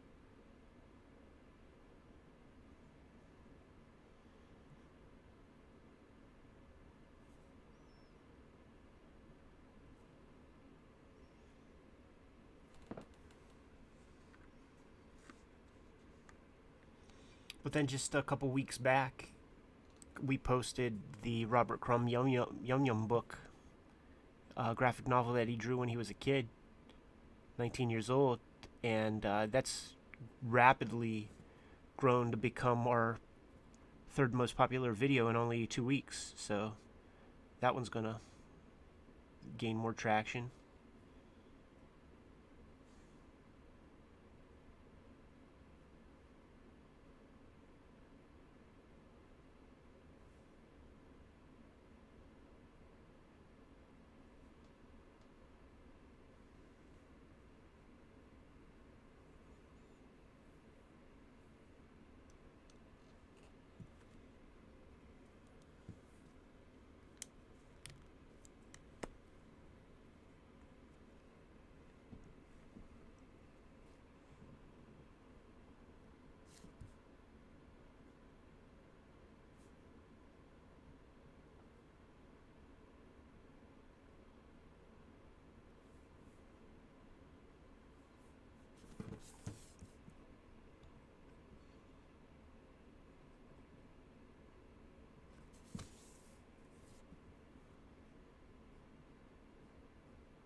If there are any cosplayers in the chat right now, consider dressing up like Poker Face at a convention someday. I would love to see that.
Trying to decide what should be dip pen inked and what shouldn't.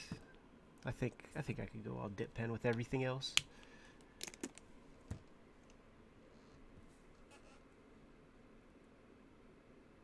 Yeah, the vigil shoot was a fun one. Great guy. With like a lot of interesting experience with the kind of circles he moved in. The biggest North Star comic, probably. Working with Danzig.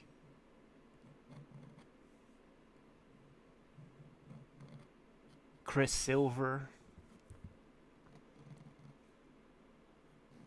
Kamiko. You know, he was in Caliber Presents 1, man. The first appearance of the Crow.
I'm sure I said it before, but I want these costumes to be designed kind of practically so that you could just go to the Army Surplus store or Dick's Sporting Goods and start to cobble, 70%, 90% of the costumes together. I have no idea how cosplayers make their own kind of dyed spandex and stuff like that. So I have no idea how you would make this mask, for instance. But, some shoulder pads, you can find those.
Shaping up.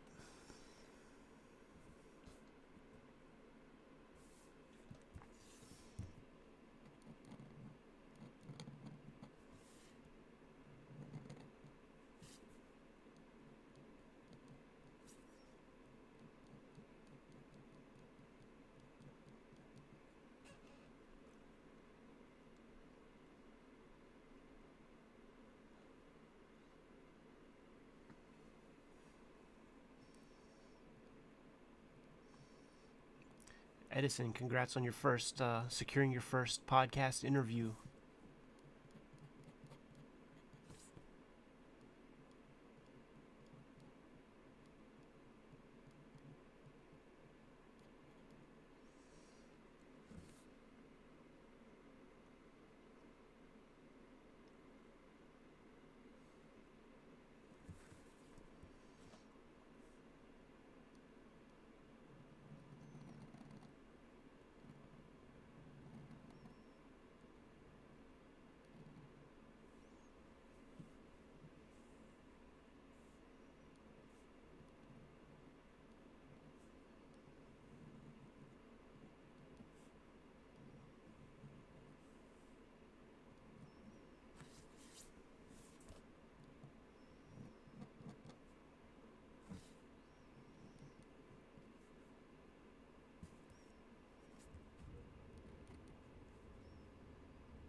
Oh, someone said he's holding the chainsaw like it's his manhood, and like I promise you, it crossed my mind to have him holding it right about there. A lot of dicey compositions were coming up when I was first putting this together, just to try to get these two characters in this on the same plane. Like I had him pushed over far more, and then it looked like her crotch was on his gimmick bag right there. You can't have that. You gotta beware of the overlapping crotch stuff when you're composing illustrations. Jim talks about the full moon zine, and you could easily do a zine, a comedic zine of capturing images from panels with just the overlapping crotches, where it looks like there's a character in the foreground holding some character walking in the background by the nutsack.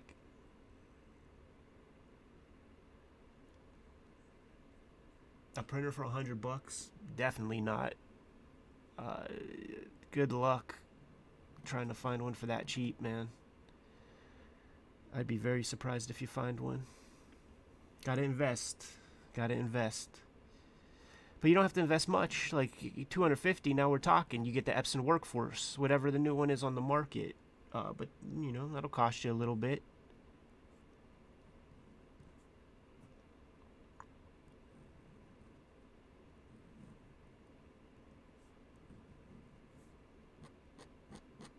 But $100 printer. I feel like ink costs $100.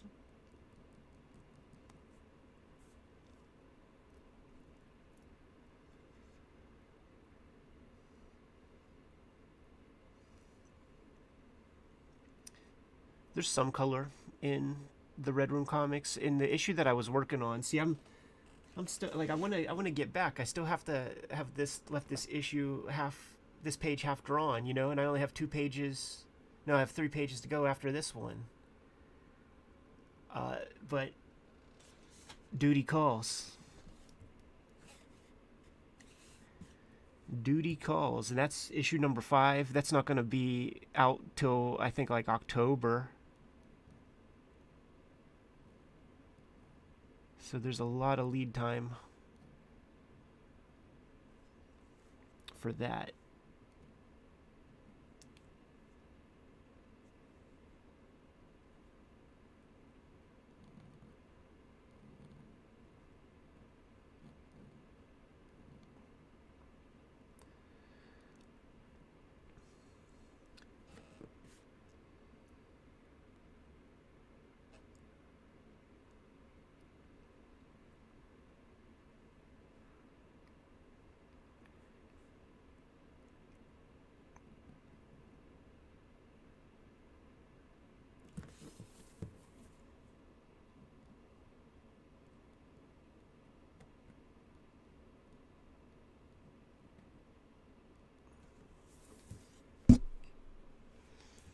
Sorry for that noise, hitting the microphone like a rank amateur.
These G pens give me a lot of pages for compared to the Hunt 102, which I was used to. I think I got about 10 pages out of this nib. Out of the last one I used. And that's huge for me. For a Hunt 102, 2 to 4 pages max. Leaning more towards the 2.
Aiden, that's a pretty good idea. Says would like to see some of the early takes on the Red Room characters and stuff.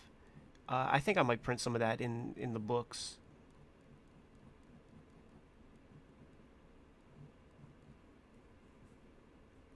I think that would be some good special stuff to include. Don't quote me on that.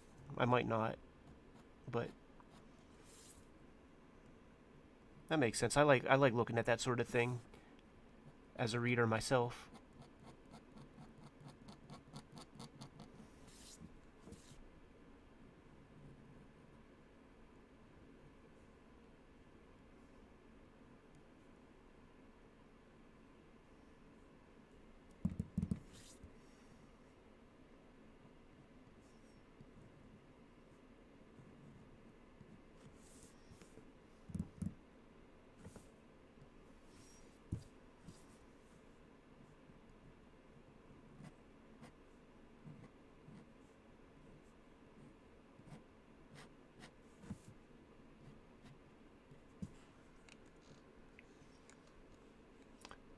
Necronomicon, I feel like you've come to the right place.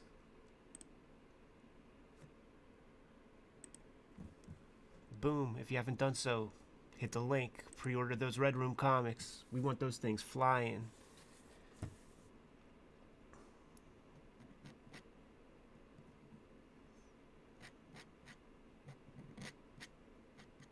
A ton have been pre-ordered so far and reserved for people, but why not go for 10,000? No harm in trying.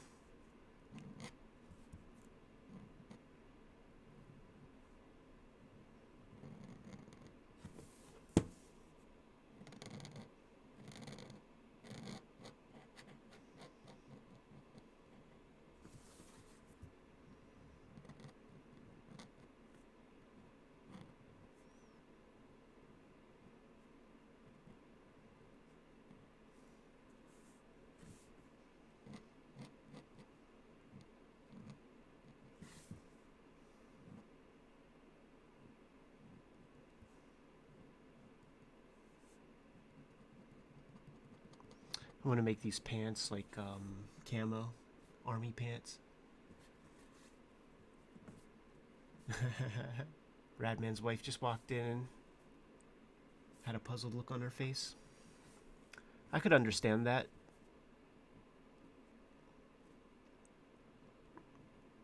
I don't think there's one person in my fam that would go to this stream and be like, this is enthralling programming.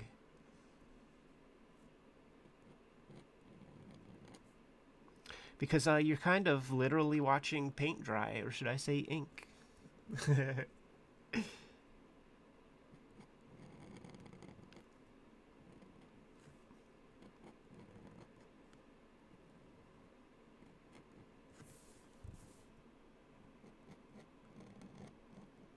It took me way too long in life to realize that the heel of the shoe, like the front part, the toe of the shoe, I should say, rises off the ground.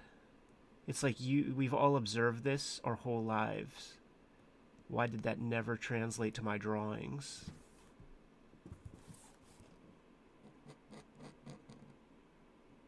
I have those moments every now and then where it's just like a new kind of no-brainer pops up, and it's like, why did I not think about that before?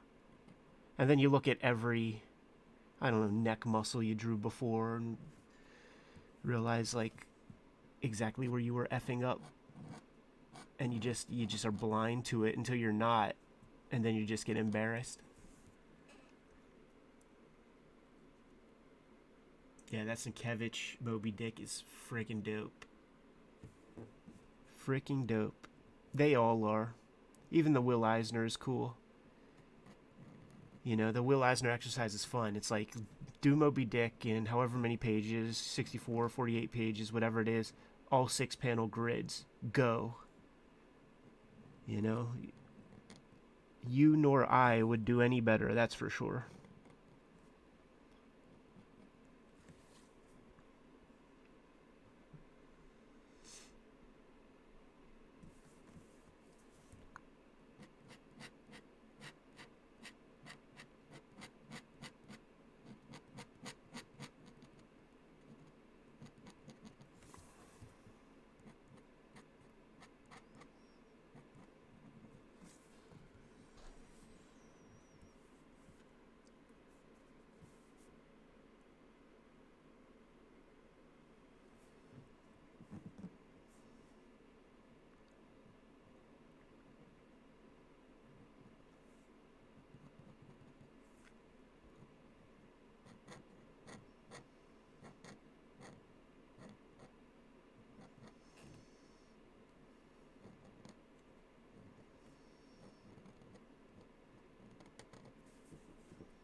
Oh yeah, I have that Spirit comic that was written by Neil Gaiman. It's okay.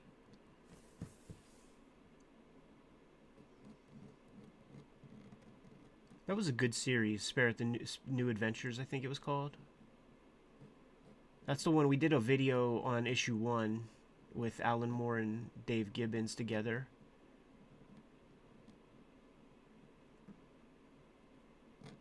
But in my opinion, it was definitely hot-shotted with Gibbons and Alan Moore.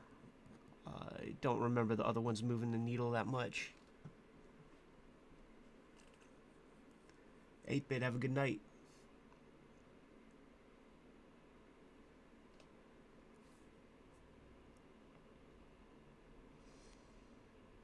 I think I could hit the rest of this with like fine liner.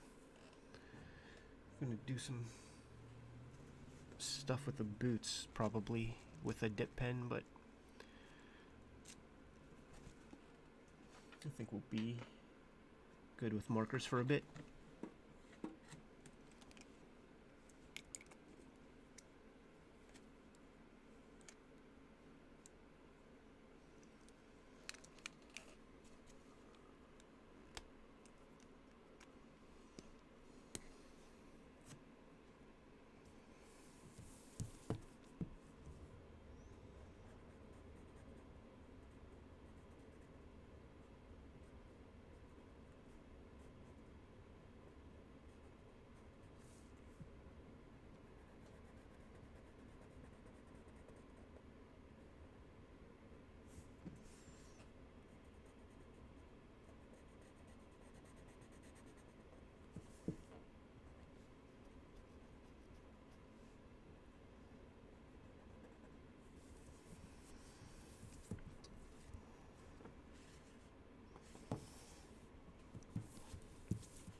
Thinking about the lighting.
Edison, for the latest book, issue 5, I was using 11 by 17 paper because I had a lot of characters on the page.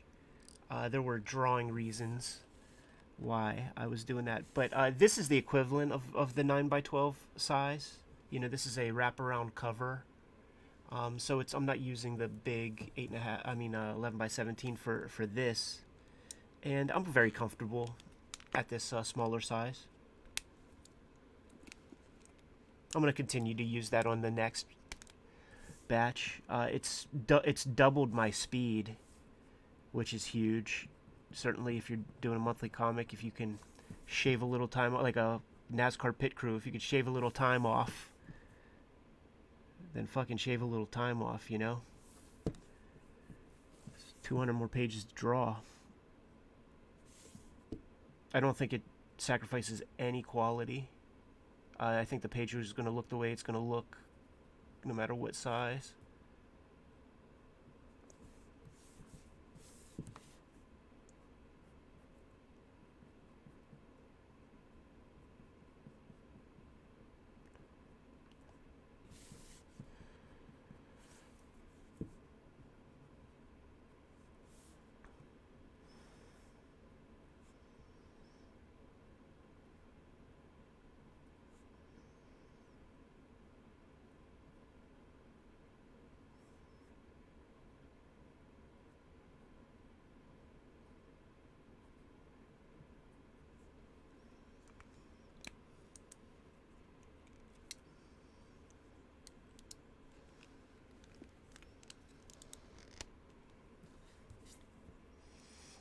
Yeah, whenever I use the small paper, it's just different tools that get used, and I use the fine liners more.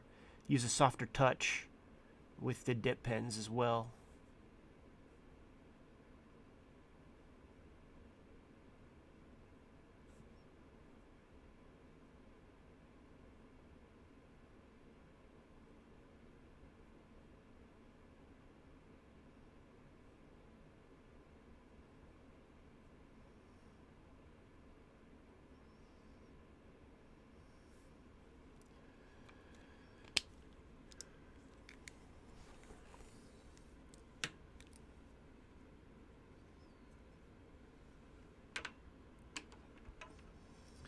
I have not seen the rumored uh, su- suggestions for what season 3 of Dark Side of the Ring's gonna hold, but I'm stoked. Those guys are great storytellers.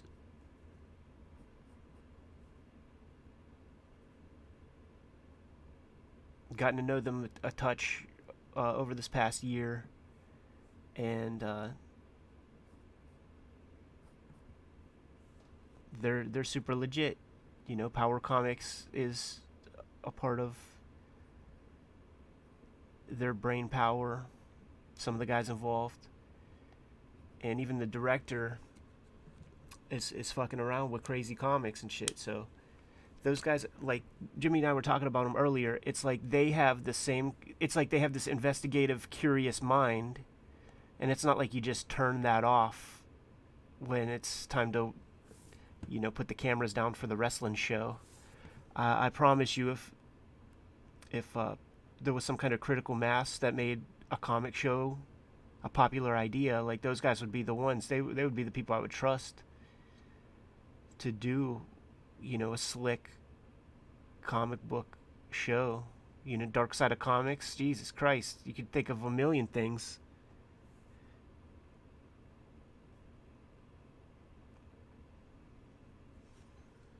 You could do seasons worth just on the atrocities of the big two and what they did to people.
Yeah, that Herb Abrams episode was very good.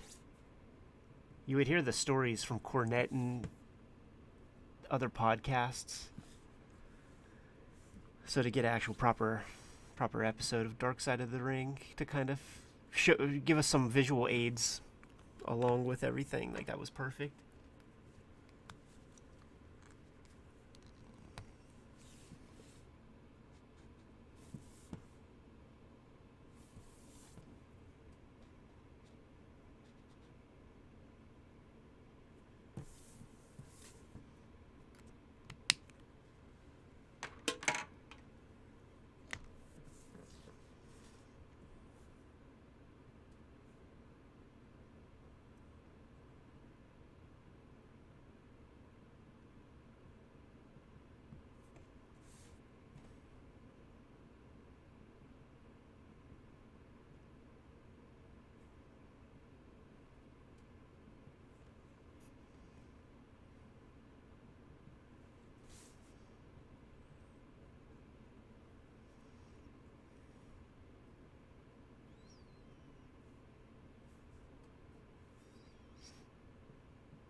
Once I get this guy done,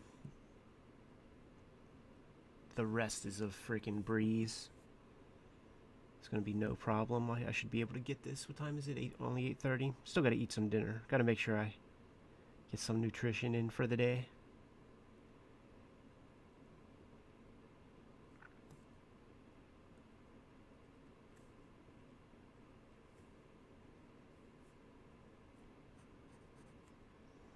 But I think I'll be able to finish this thing and rest my head with a sense of accomplishment tonight. That's how it's been the past bunch of nights too, man. Like there's so much stuff and I'm just checking off the boxes. 2 days ago when I last streamed, we did the cover for the second Red Room, and that turned out pretty decent. Can't wait for you guys to see that one. It's very graphic in terms of design.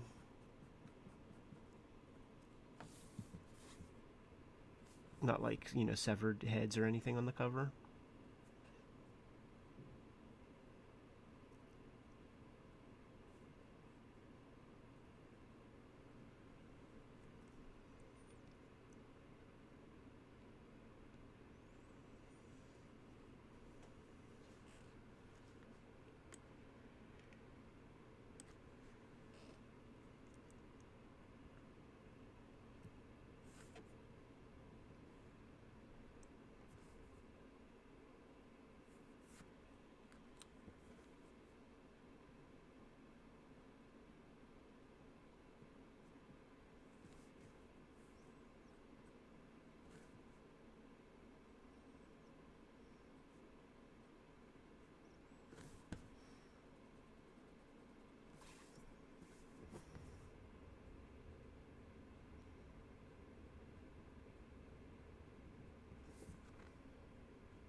These boots will have the heavy gray duotone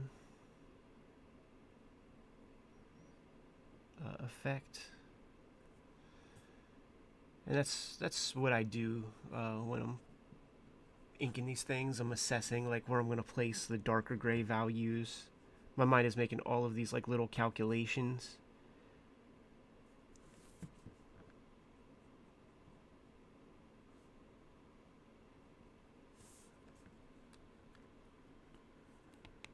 You know what? I should make some deadline soup with all the stuff I have going on.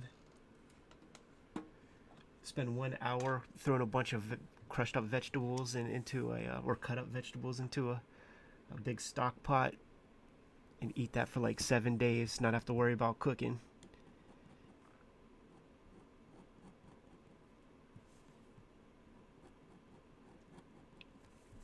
You can't call it deadline soup if it doesn't yield 21 meals for breakfast, lunch, and dinner for a week.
One of the things I'm debating with this page is, do I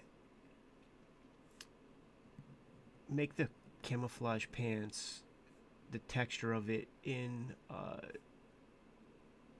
the duotone completely, or do I do some in ink? I'm opting for maybe doing some black swatches, but maybe not. Yeah, maybe I'm gonna do that completely digitally, and if I put black in, it'll be done digitally, because I can't bother having to use a bunch of more white out and stuff. I just gotta cut the pen strokes a touch to just make sure this sucker gets turned in.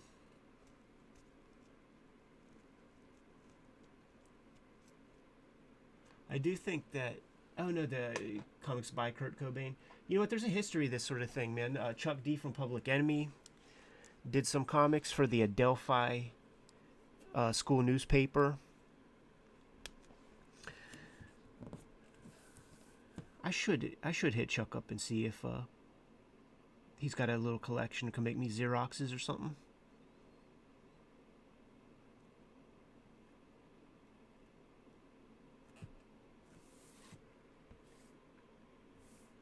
Dry, you fuck. Need to do the boot texture, but I also need this to dry up.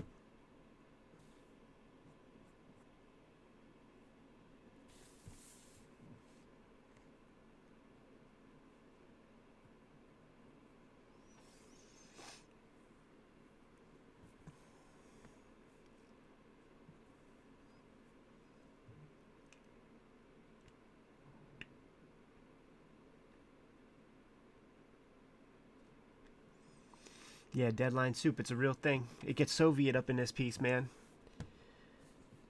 Strictly utilitarian. No, I don't want that for sure. That's one thing I know. Yeah, just food as fuel.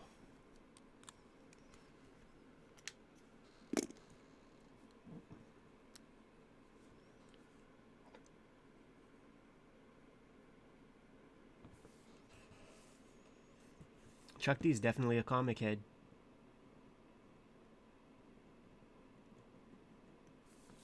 His strip was called Tales of the Skind, Skind, and the SK was inspired by Skrulls from the Fantastic Four comics. So he's deep, you know, he's a nerd.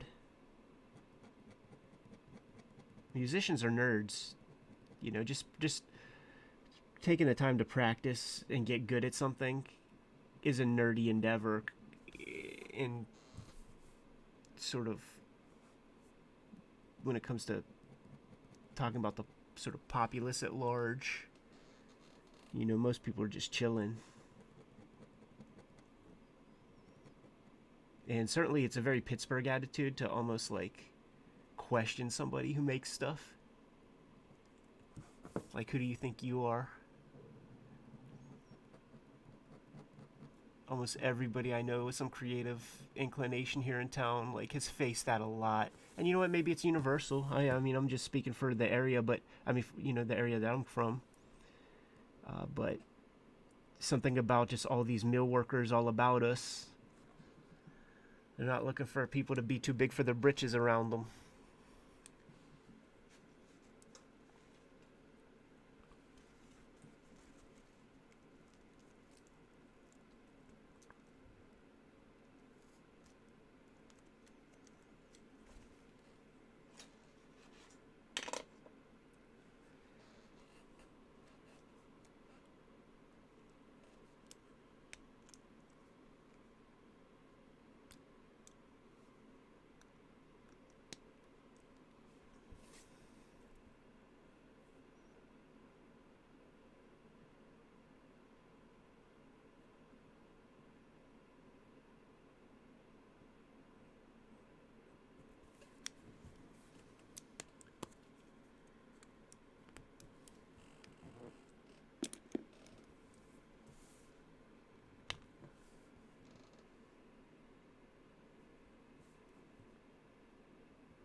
Shadow on the spikes.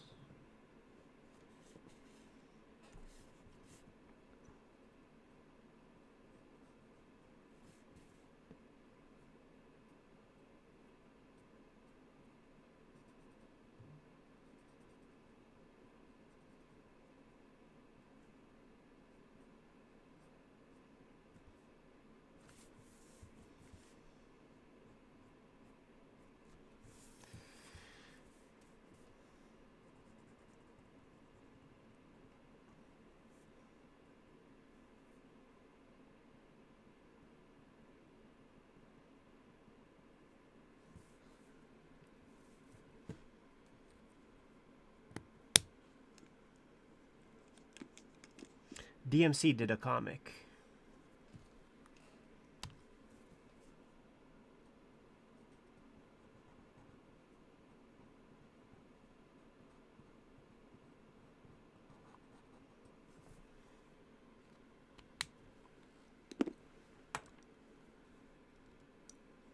I just got a new tract in the mail a couple of days ago. I beg your pardon. I don't exactly know what the deal is.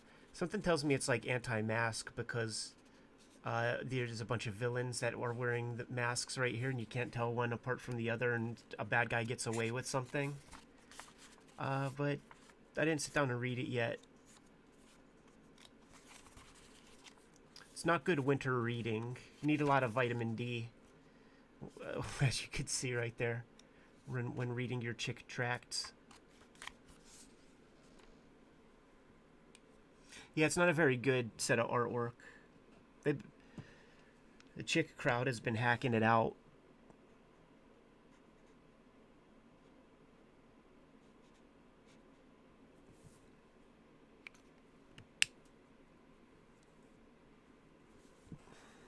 Gonna have to write a letter to their editor.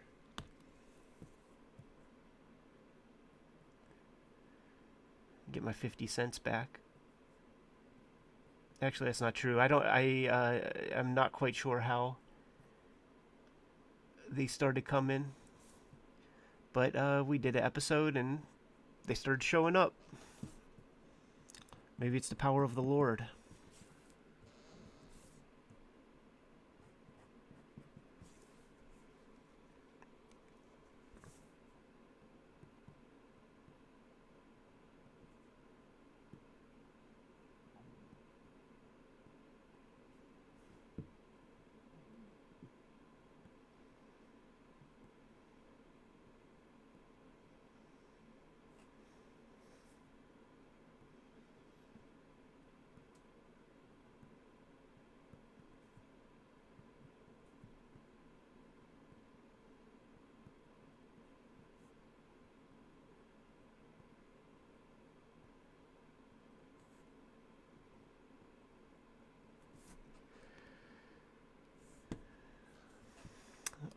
This will be sort of shaded up with duotone.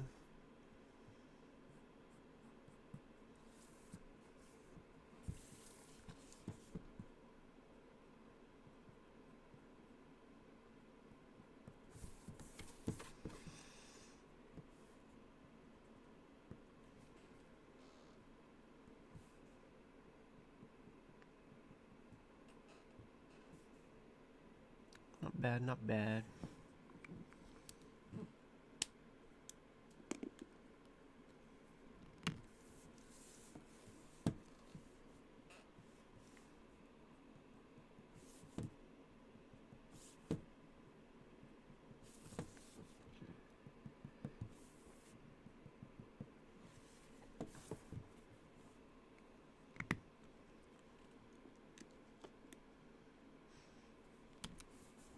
Guess there should be a little 3D piece to this. A little shadow.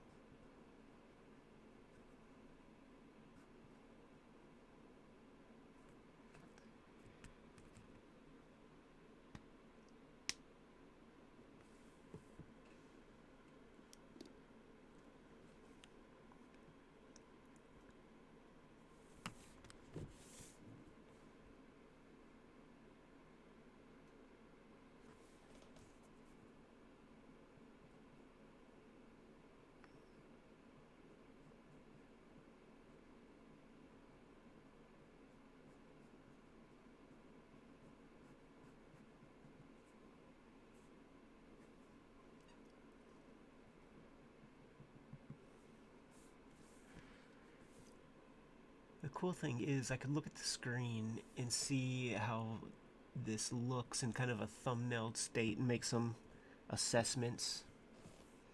And one of those assessments is I'll be able to sell the blade more with a little shadow underneath.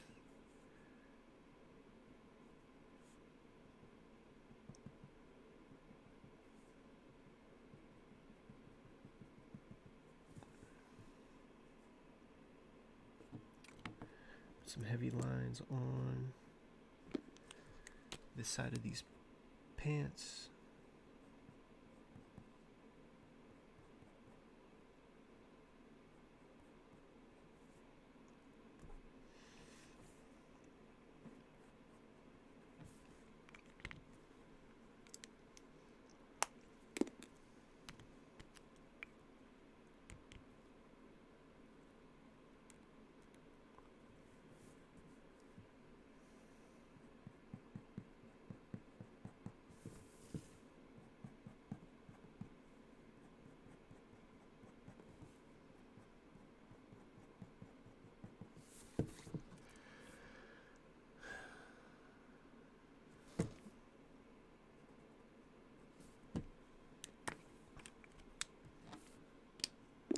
I think we're getting there. This last batch, man, will take an hour, but I'm gonna do that offline. Get some dinner, watch a flick, finish this sucker up. Once it comes to production time, I don't think it's gonna take too long. I'm gonna be using spot colors and stuff, so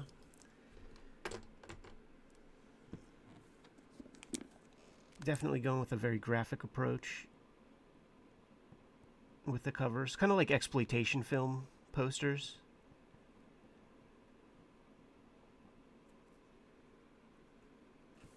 Nice clean blades, menacing looking figures. Not too bad. It'll get even sexier once the tones and stuff are applied. Boom, hit that link, pre-order some Red Room comics. We are selling out of these things. Well, we're taking big orders on them. We've pre-sold thousands at this point.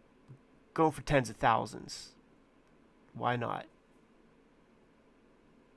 If you dig the channel, support the comics. That's the prime directive.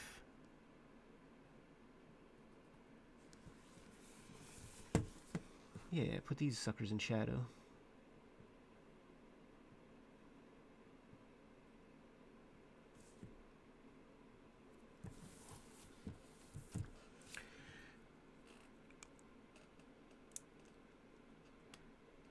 Yeah, the guy with the card symbols, his name's Poker Face. Or her name.